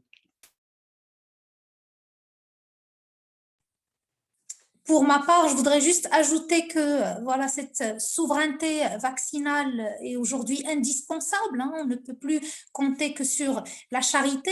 Ça ne peut pas fonctionner très longtemps comme ça. Comme je l'ai dit tout à l'heure, on ne met pas fin à une pandémie, à une crise de cette ampleur-là par des dons et par une politique philanthropique, parce que ça a ses limites et voilà, peut-être la crise est amenée à devenir de plus en plus aiguë et il va falloir à un certain moment décoloniser la santé mondiale, entre guillemets, décoloniser la santé mondiale, c'est-à-dire que on ne doit pas compter que sur les pays avancés pour recevoir les médicaments, comme le dit un proverbe africain. La main de celui qui donne est toujours au-dessus de celle qui reçoit. C'est comme ça que les pays les moins développés voient ces dons et cette charité, c'est-à-dire qu'ils se sentent jamais autonomes. Ça participe aussi à un certain asservissement. Toutefois, pour en arriver là, il faut plus de transparence concernant les décisions et les politiques internationales du médicament. Il n'y a pas de transparence sur les liens entre les laboratoires pharmaceutiques et les États, sur la régulation des marchés du médicament. Il n'y a pas aussi de transparence sur les prix auxquels les vaccins sont achetés partout dans le monde pour pouvoir comparer, afin de faire de cet objectif d'autonomisation des pays en voie de développement et des pays pauvres quelque chose de concret. Il faut surtout de la transparence sur beaucoup de données. Mais la souveraineté vaccinale est aujourd'hui un objectif auquel tendent beaucoup de pays, comme beaucoup de continents, qui veulent devenir vraiment des foyers de production locale de médicaments et de vaccins très importants, comme aujourd'hui, comme le font beaucoup de pays. La déclaration marocaine de production locale des vaccins qui s'est faite le 6 juillet dernier a été suivie par un effet similaire par beaucoup de pays dans le continent, notamment l'Égypte, l'Afrique du Sud, qui ont annoncé qu'ils allaient faire la même chose en concluant des partenariats avec d'autres big pharma. Donc, ça a eu vraiment un effet positif en matière de prise de décision pour être autonome dans la production des vaccins et des médicaments en général. Ça a quand même suscité la réflexion autour de l'indépendance par rapport à ces mécanismes multilatéraux dont on a remarqué qu'ils ne fonctionnaient pas toujours très bien ou qui sont lents en tout cas dans la prise de décision. Certes, l'OMS a toujours montré son soutien par rapport à la levée des brevets par des déclarations périodiques depuis le début de la pandémie. mais elle s'est heurtée à chaque fois aux hésitations des pays développés qui se sont montrés ambigus, qui ont joué volte-face, et c'est pour ça que l'OMS n'a pas pu avancer sur ce point depuis 2020. S'il y avait eu une prise de décision claire de la part des pays développés au début, je pense qu'à ce stade-là, on aurait vacciné presque toute la planète, parce qu'on dit que les bénéfices de Pfizer et de Moderna et d'une autre firme pharmaceutique suffisent actuellement largement à vacciner toute la population mondiale. Imaginez les bénéfices qui ont été faits pendant cette période et qui sont vraiment conséquents pour régler le problème à ce stade-là. Merci beaucoup pour cette précision. On a une question à Madame ou Monsieur Fortier. Oui, merci de me donner la parole. Je vais essayer de mettre ma caméra si j'y arrive, parce que je ne suis pas habituée à Zoom. Mais sinon, ce n'est pas grave, vous allez m'écouter. Je suis professeure de droit à l'Université de Bourgogne et je suis donc juriste et je trouve ça très, très intéressant. Mais je voulais en fait plus vous apporter peut-être un éclairage, parce que j'entends depuis tout à l'heure parler de la levée des brevets, mais c'est un terme impropre en réalité, parce que les mécanismes juridiques qui permettent en réalité d'obliger, enfin, de permettre à un laboratoire tiers de fabriquer un produit qui est couvert par un brevet sans l'accord, sans l'autorisation du laboratoire, existent depuis longtemps, notamment depuis les accords de Doha de l'OMC. Et en droit français, par exemple, on trouve dans le cadre des licences d'office qui existent depuis le 1950. Donc, on a le mécanisme qui permet de faire fabriquer des vaccins par des laboratoires tiers sans l'autorisation du laboratoire. Donc, on a cet outil. Pourquoi ça ne marche pas? Parce que le problème, il est ailleurs. Quand on fait une demande de brevet devant un office de brevet, en réalité, il y a une exigence de description. L'inventeur doit décrire son invention. Et le problème, c'est que dans cette description, en fait, n'est pas une recette de cuisine. C'est-à-dire qu'avec ce qu'il y a dans le brevet, les tiers ne savent pas faire, ils ne savent pas copier le vaccin. Voilà. Alors, le vrai nœud du problème, ce n'est pas la levée des brevets. Encore une fois, ce n'est pas ça. Le vrai nœud du problème, c'est le transfert de savoir-faire. Et d'ailleurs, les discussions actuellement devant l'OMC, ce n'est pas tant sur la levée du brevet que sur la levée ou l'acceptation d'une atténuation des obligations des États membres à l'accord ATPIC. Et ça inclut quoi? Eh bien, ça inclut l'accord 39.3 de l'accord ATPIC qui, justement, couvre le secret d'affaires. L'idée, c'est de dire, eh bien, effectivement, il faut lever le secret des affaires pour en fait permettre la fabrication de ces vaccins. Et c'est pour ça que le nœud du problème, il n'est pas sur le brevet, il est sur le transfert de savoir-faire. Et ce transfert de savoir-faire, eh bien, soit il est volontairement donné par le laboratoire, et ça, dans ce cas-là, on va parler d'une licence volontaire, soit le laboratoire se refuse à le donner, et là, on est coincé. Et donc, la question est de savoir comment organiser ce transfert de savoir-faire.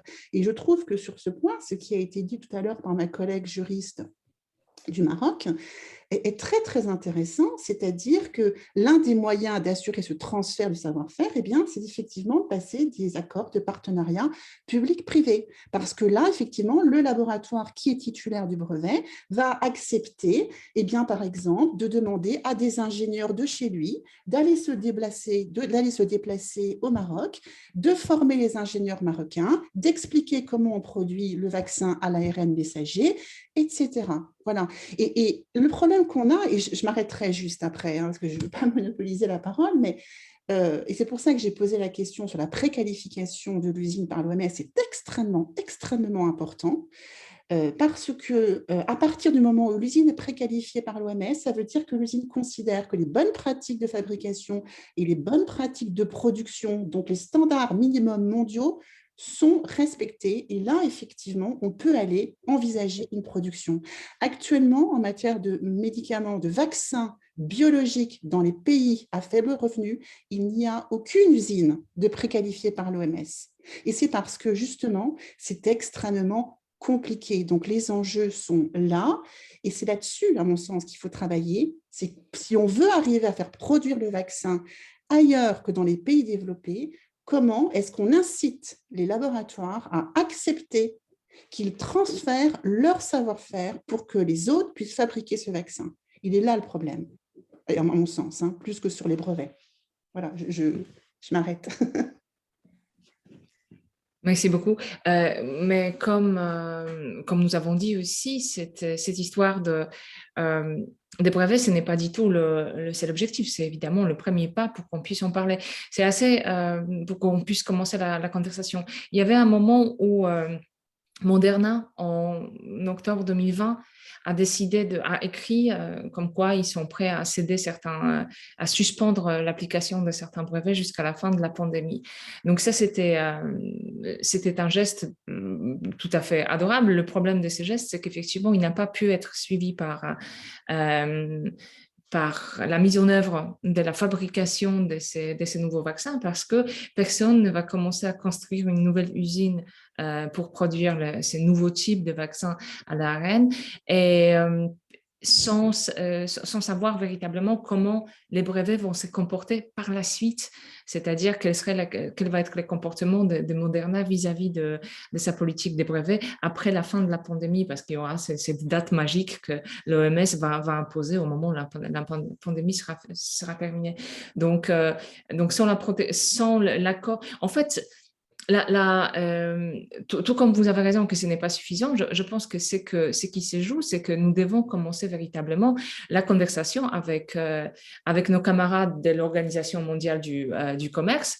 Et le problème de l'Organisation mondiale du commerce, c'est que normalement, ça devrait être les lieux où on se dit qu'est-ce qu'on fait exactement.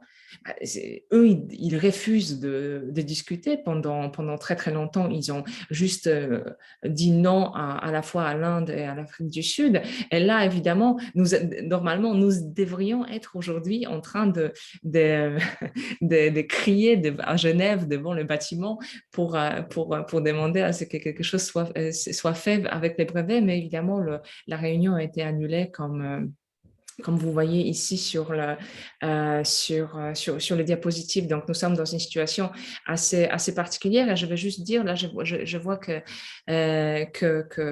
qu'une main se lève. Je ne vois pas trop qui c'est, donc je vais tout de suite faire descendre mes diapositives. Mais je voulais juste vous dire qu'effectivement, cette situation actuelle qui est liée à l'apparition des variants, donc notre petit Omicron, c'est très joli comme nom d'ailleurs. Je pense que ça va être mon préféré, Omicron, de tous les variants, c'est que d'une part, nous avons une insuffisante couverture vaccinale dans des régions où la santé publique est défaillante et où donc le terrain est propice au développement de nouveaux variants, donc c'est ce qui vient de se passer. Mais le problème des brevets, le problème de l'absence de la transparence dans tout un ensemble de contrats qui ont été signés, notamment entre la Commission européenne et Pfizer, AstraZeneca, etc., c'est que notre deuxième problème actuel, c'est-à-dire le problème de l'hésitation vaccinale qui devient véritablement majeur, notamment en Europe de l'Est et aussi aux États-Unis. 55%, c'est vraiment pas assez pour les États-Unis. C'est que cette hésitation vaccinale, elle est en grande partie associée à la méfiance vis-à-vis du Big Pharma qui n'a pas eu un passé entièrement glorieux comme nous le savons. Ça vaut pour une firme aussi compromise que ça claire, mais aussi Pfizer. Pfizer, moi, la première fois que j'ai entendu parler de Pfizer, c'était une firme plutôt honteuse. Ils venaient de payer 1,5 milliard de settlements.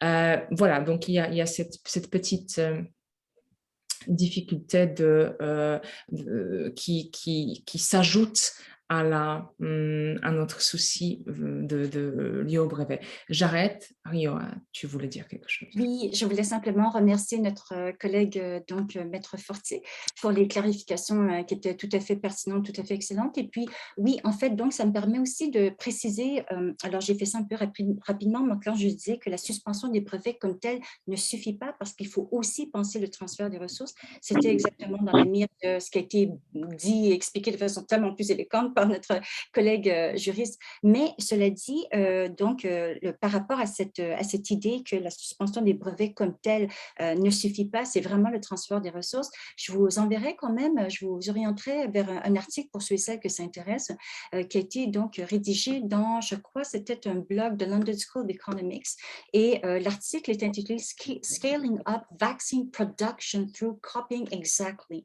Et c'est un peu le même propos justement qui est tenu donc par ce quatuor d'auteurs. En fait, donc nous avons un des auteurs est un de nos collègues qui fait partie du Independent Research Group for Global Health Justice, qui est Sanjay Reddy, donc qui est un économiste basé à New York, mais qui a pour donc les besoins de cet article travaillé de plus près avec les chimistes, donc engineering, chemical engineering, pour expliquer justement ce que donc notre collègue Maître Fortier nous expliquait donc de façon en tant que juriste.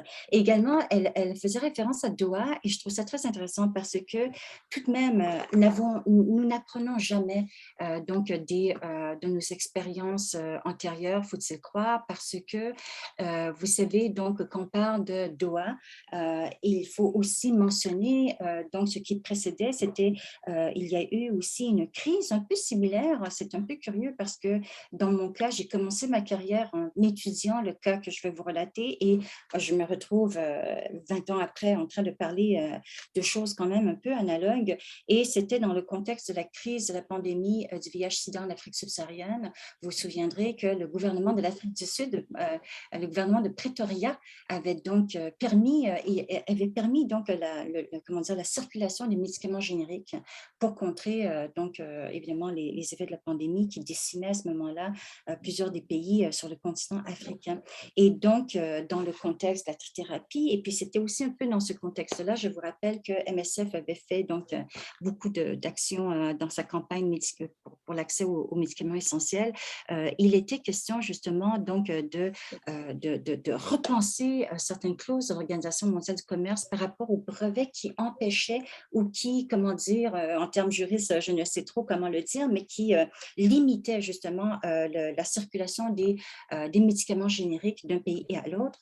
Il y avait eu donc 37 firmes pharmaceutiques qui avaient donc intenté un procès pour violation de propriété intellectuelle sur les brevets pharmaceutiques à ce moment-là. Et donc, il y a eu un tel émoi à l'échelle internationale.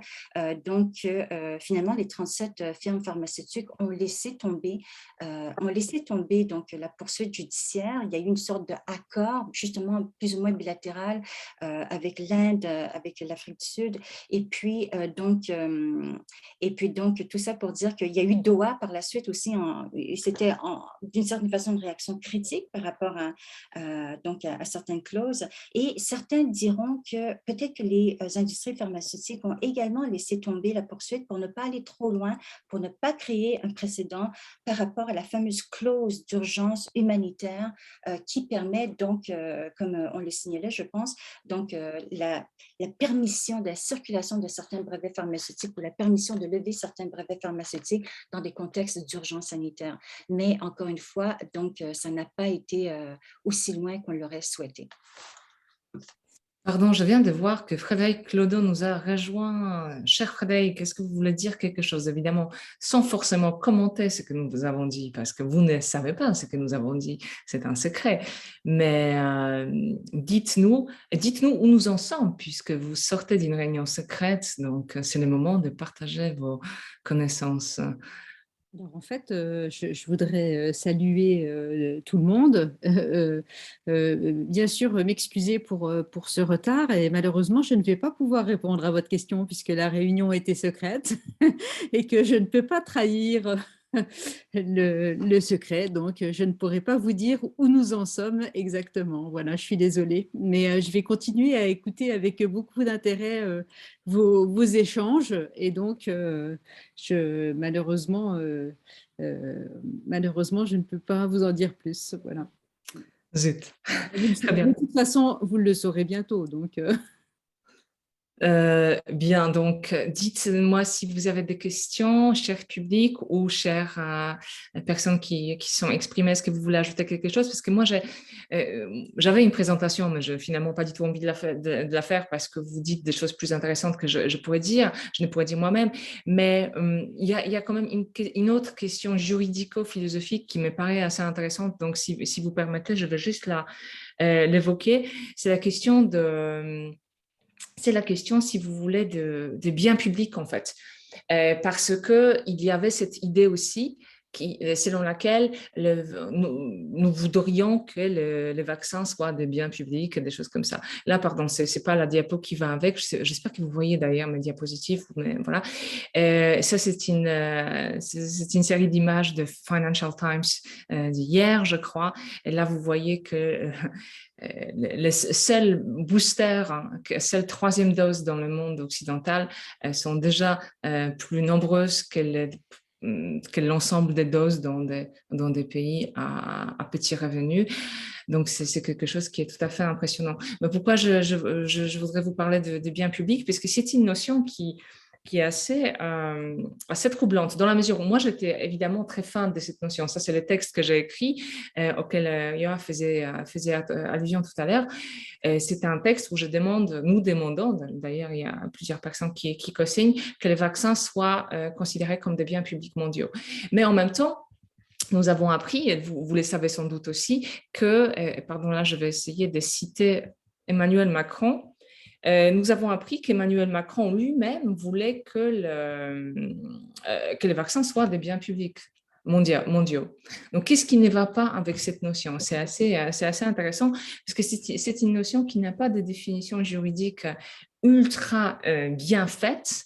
À vrai dire, c'est une notion qui est née dans le contexte de la réflexion sur le bien commun de l'humanité. Cette notion de bien commun de l'humanité, c'est une notion aristotélicienne d'une part, mais ensuite elle devient internationale justement avec les juristes de l'école de Salamanque, notamment donc autour du 16e, 17e siècle.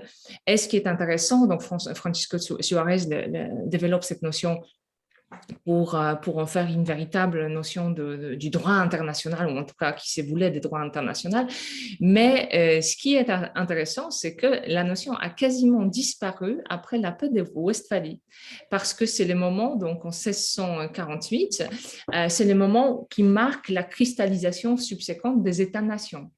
Donc, à partir du moment où l'Europe, notamment, a commencé, le monde occidental a commencé ses pensées en termes des États-nations, la notion même de bien commun c'est un tout petit peu effondré. Mais bon, bien commun, c'est une chose. Donc, aujourd'hui, par bien commun, nous entendons des biens naturels. C'était pas forcément c'était pas du tout même la signification qui était celle de nos ancêtres, disons. Donc, le bien commun, c'est le bien naturel, l'environnement, l'eau potable, les routes, par exemple, aussi, mais les routes, non pas au sens des autoroutes, mais des lieux de passage, etc. Et la notion des biens publics mondiaux, c'est une notion en développement qui englobait notamment l'environnement mondial, la stabilité financière, la santé, la connaissance, certains services, la paix, la sécurité, etc., etc. Ce qui est intéressant, c'est que donc, cette notion de biens publics mondiaux, elle inclut l'idée de la non-rivalité et la non-exclusion, c'est-à-dire qu'il n'y a pas de rivalité entre les utilisateurs potentiels du bien et les gens ne peuvent pratiquement pas être exclus de l'utilisation du bien. Et donc, on ne peut... Le fait que vous utilisez quelque chose, ça ne va pas diminuer ma possibilité d'utiliser la chose en question. Et de facto, donc c'est assez intéressant parce que cette notion n'est pas née du tout à gauche, elle est née dans l'économie libérale, notamment elle a été avancée par Paul Samuelson, donc quelqu'un qui était très proche de l'école autrichienne de l'économie. Elle était ensuite développée plutôt du côté libéral, disons. Et de facto, les biens publics mondiaux, presque par certains auteurs, ont été même définis comme nécessairement faisant partie des lèvres philanthropiques, bizarrement. Ce n'est pas du tout une opinion consensuelle, mais dans mes lectures, j'ai vu que c'était une interprétation possible. Donc, c'est une notion qui a quelques éléments assez ambigus et il faut être assez attentif, mais elle est revenue sur le... Donc ça, Samuel Sand, c'était les années 50, 1950. Elle est revenue dans le contexte des Nations Unies, notamment avec Kofi Annan, qui en 1999, nous disait que il faut que ce qui manque à l'équation des Nations Unies, c'est la volonté politique de penser en termes justement de biens publics mondiaux, donc les biens publics tels que la santé notamment, qu'il va falloir développer non pas de façon isolée pays par pays, mais autant que communauté internationale. Donc, c'est tout à fait intéressant. Il y avait quelques années plus tard, deux personnes qui ont eu un prix Nobel pour penser en économie, pour penser ces genres de notions. Je ne vais pas entrer dans les détails, mais si ça vous intéresse, c'est le moment de noter le nom de ces personnes. C'est tout à fait fascinant. Donc, on assiste vraiment au développement de toutes ces notions. Là, Emmanuel Macron, donc, il utilise cette notion. Et moi, je pense que justement, on n'est pas du tout obligé de garder le cadre intellectuel de l'économie libérale pour penser les biens publics, parce que précisément, si on pense à la propriété intellectuelle, au droit des propriétés intellectuelles en termes des biens publics, ce sont bien des objets qui peuvent être partagés sans léser quiconque. Donc ça entre parfaitement dans cette définition que je vous ai donnée tout à l'heure, et sans pour autant effectivement nous condamner à un contexte philanthropique éternel, disons, le contexte philanthropique qui a été déjà dénoncé par plusieurs personnes autour de cette table. Donc voilà quelques remarques que je voulais faire, j'en ai plein d'autres, mais je vous laisse ajouter ce que vous voulez ajouter, puisque je vois déjà plusieurs questions dans la discussion, et je vais donc les lire, sauf si quelqu'un a envie de les lire. Donc Jamila, vous posez une question extrêmement longue, est-ce que vous voulez la lire ou la poser vous-même vocalement?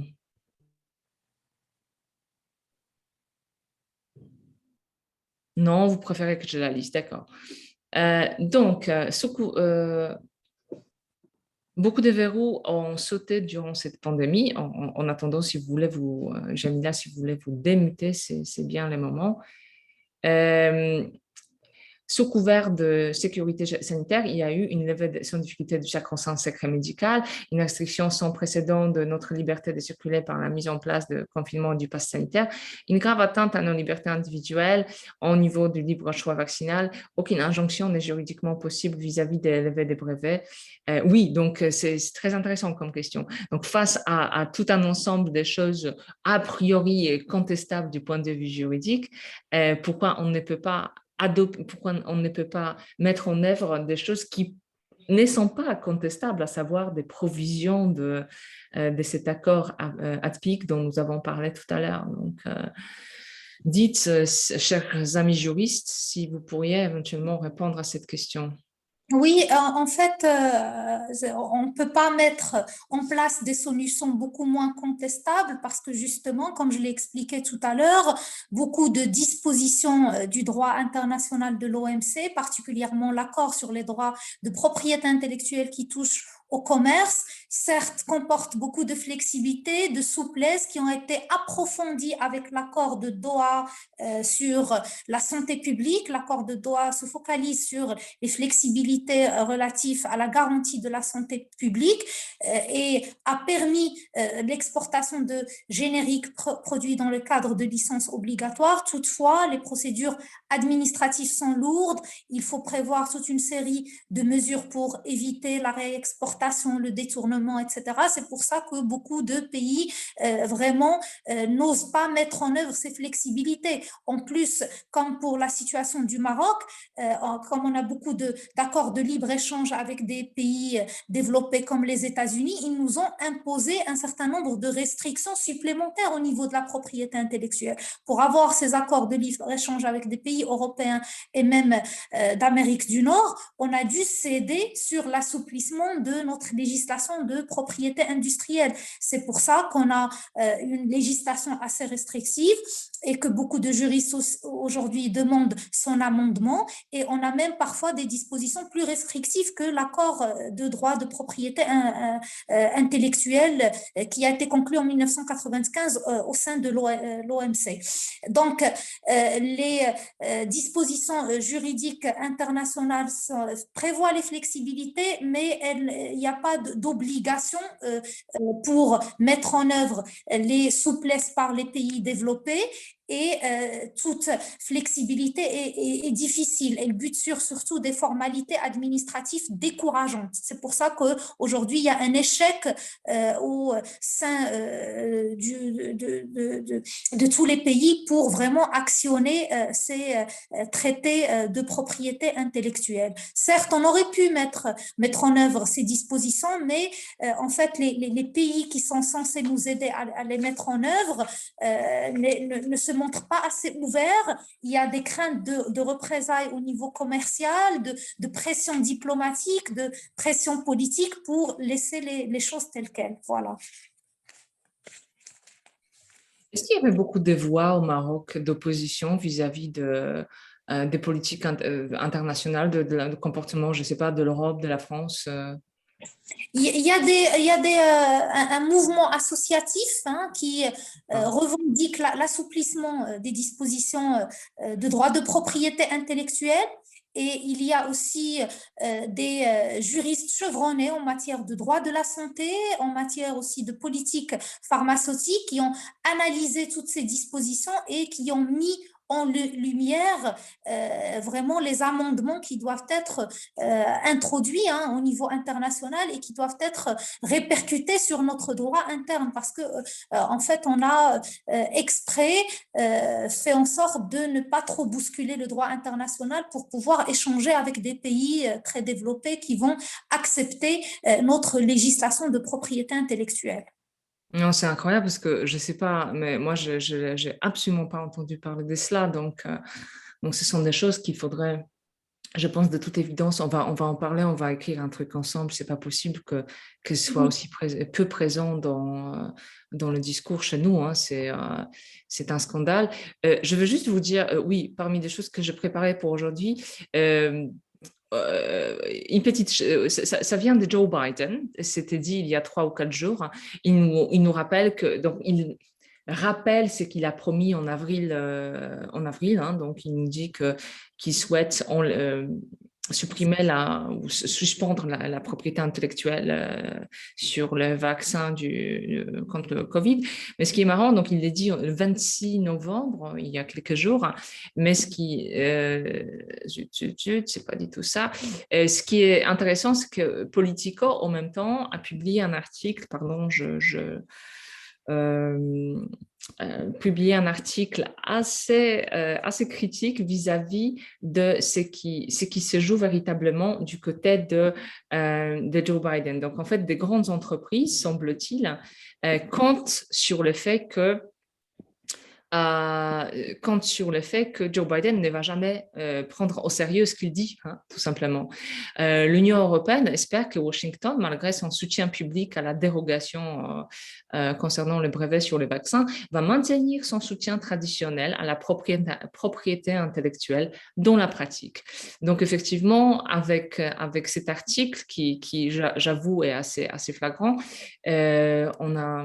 on apprend quelque chose de nouveau. Il y a un autre article que j'ai lu, je vous ai montré quelques images de ces textes, c'était justement dans Financial Times hier, et eux, ils disent quelque chose de tout à fait intéressant. Ce sont des discussions entre Zimbabwe et Pfizer. Ils ont essayé, donc Zimbabwe n'avait absolument aucune chance d'avoir des vaccins Pfizer, vaccins tout court. Et au début, donc il n'en était pas question. Et de toute façon, ils n'avaient pas de sous à ce stade. Et en réalité, il y a un monsieur, Strive Masiyiwa, que je ne connais pas, mais apparemment c'est un milliardaire zimbabwéen. Et il a persuadé Pfizer à la fin de l'année 2020 de fournir 2 millions de doses initiales pour aider à vacciner une partie des quelques 5 millions de travailleurs de la santé en Afrique. Donc, pas juste dans son pays, mais partout en Afrique. Juste vaccinons les professionnels de la santé et puis on va voir ce qu'on fait ensuite. Il attendait donc avec impatience un projet de contrat. Ça, c'est la fin de 2020. Et il n'arrêtait pas de dire, je cite, « la semaine prochaine ». Puis nous sommes arrivés en avril 2021, raconte-t-il.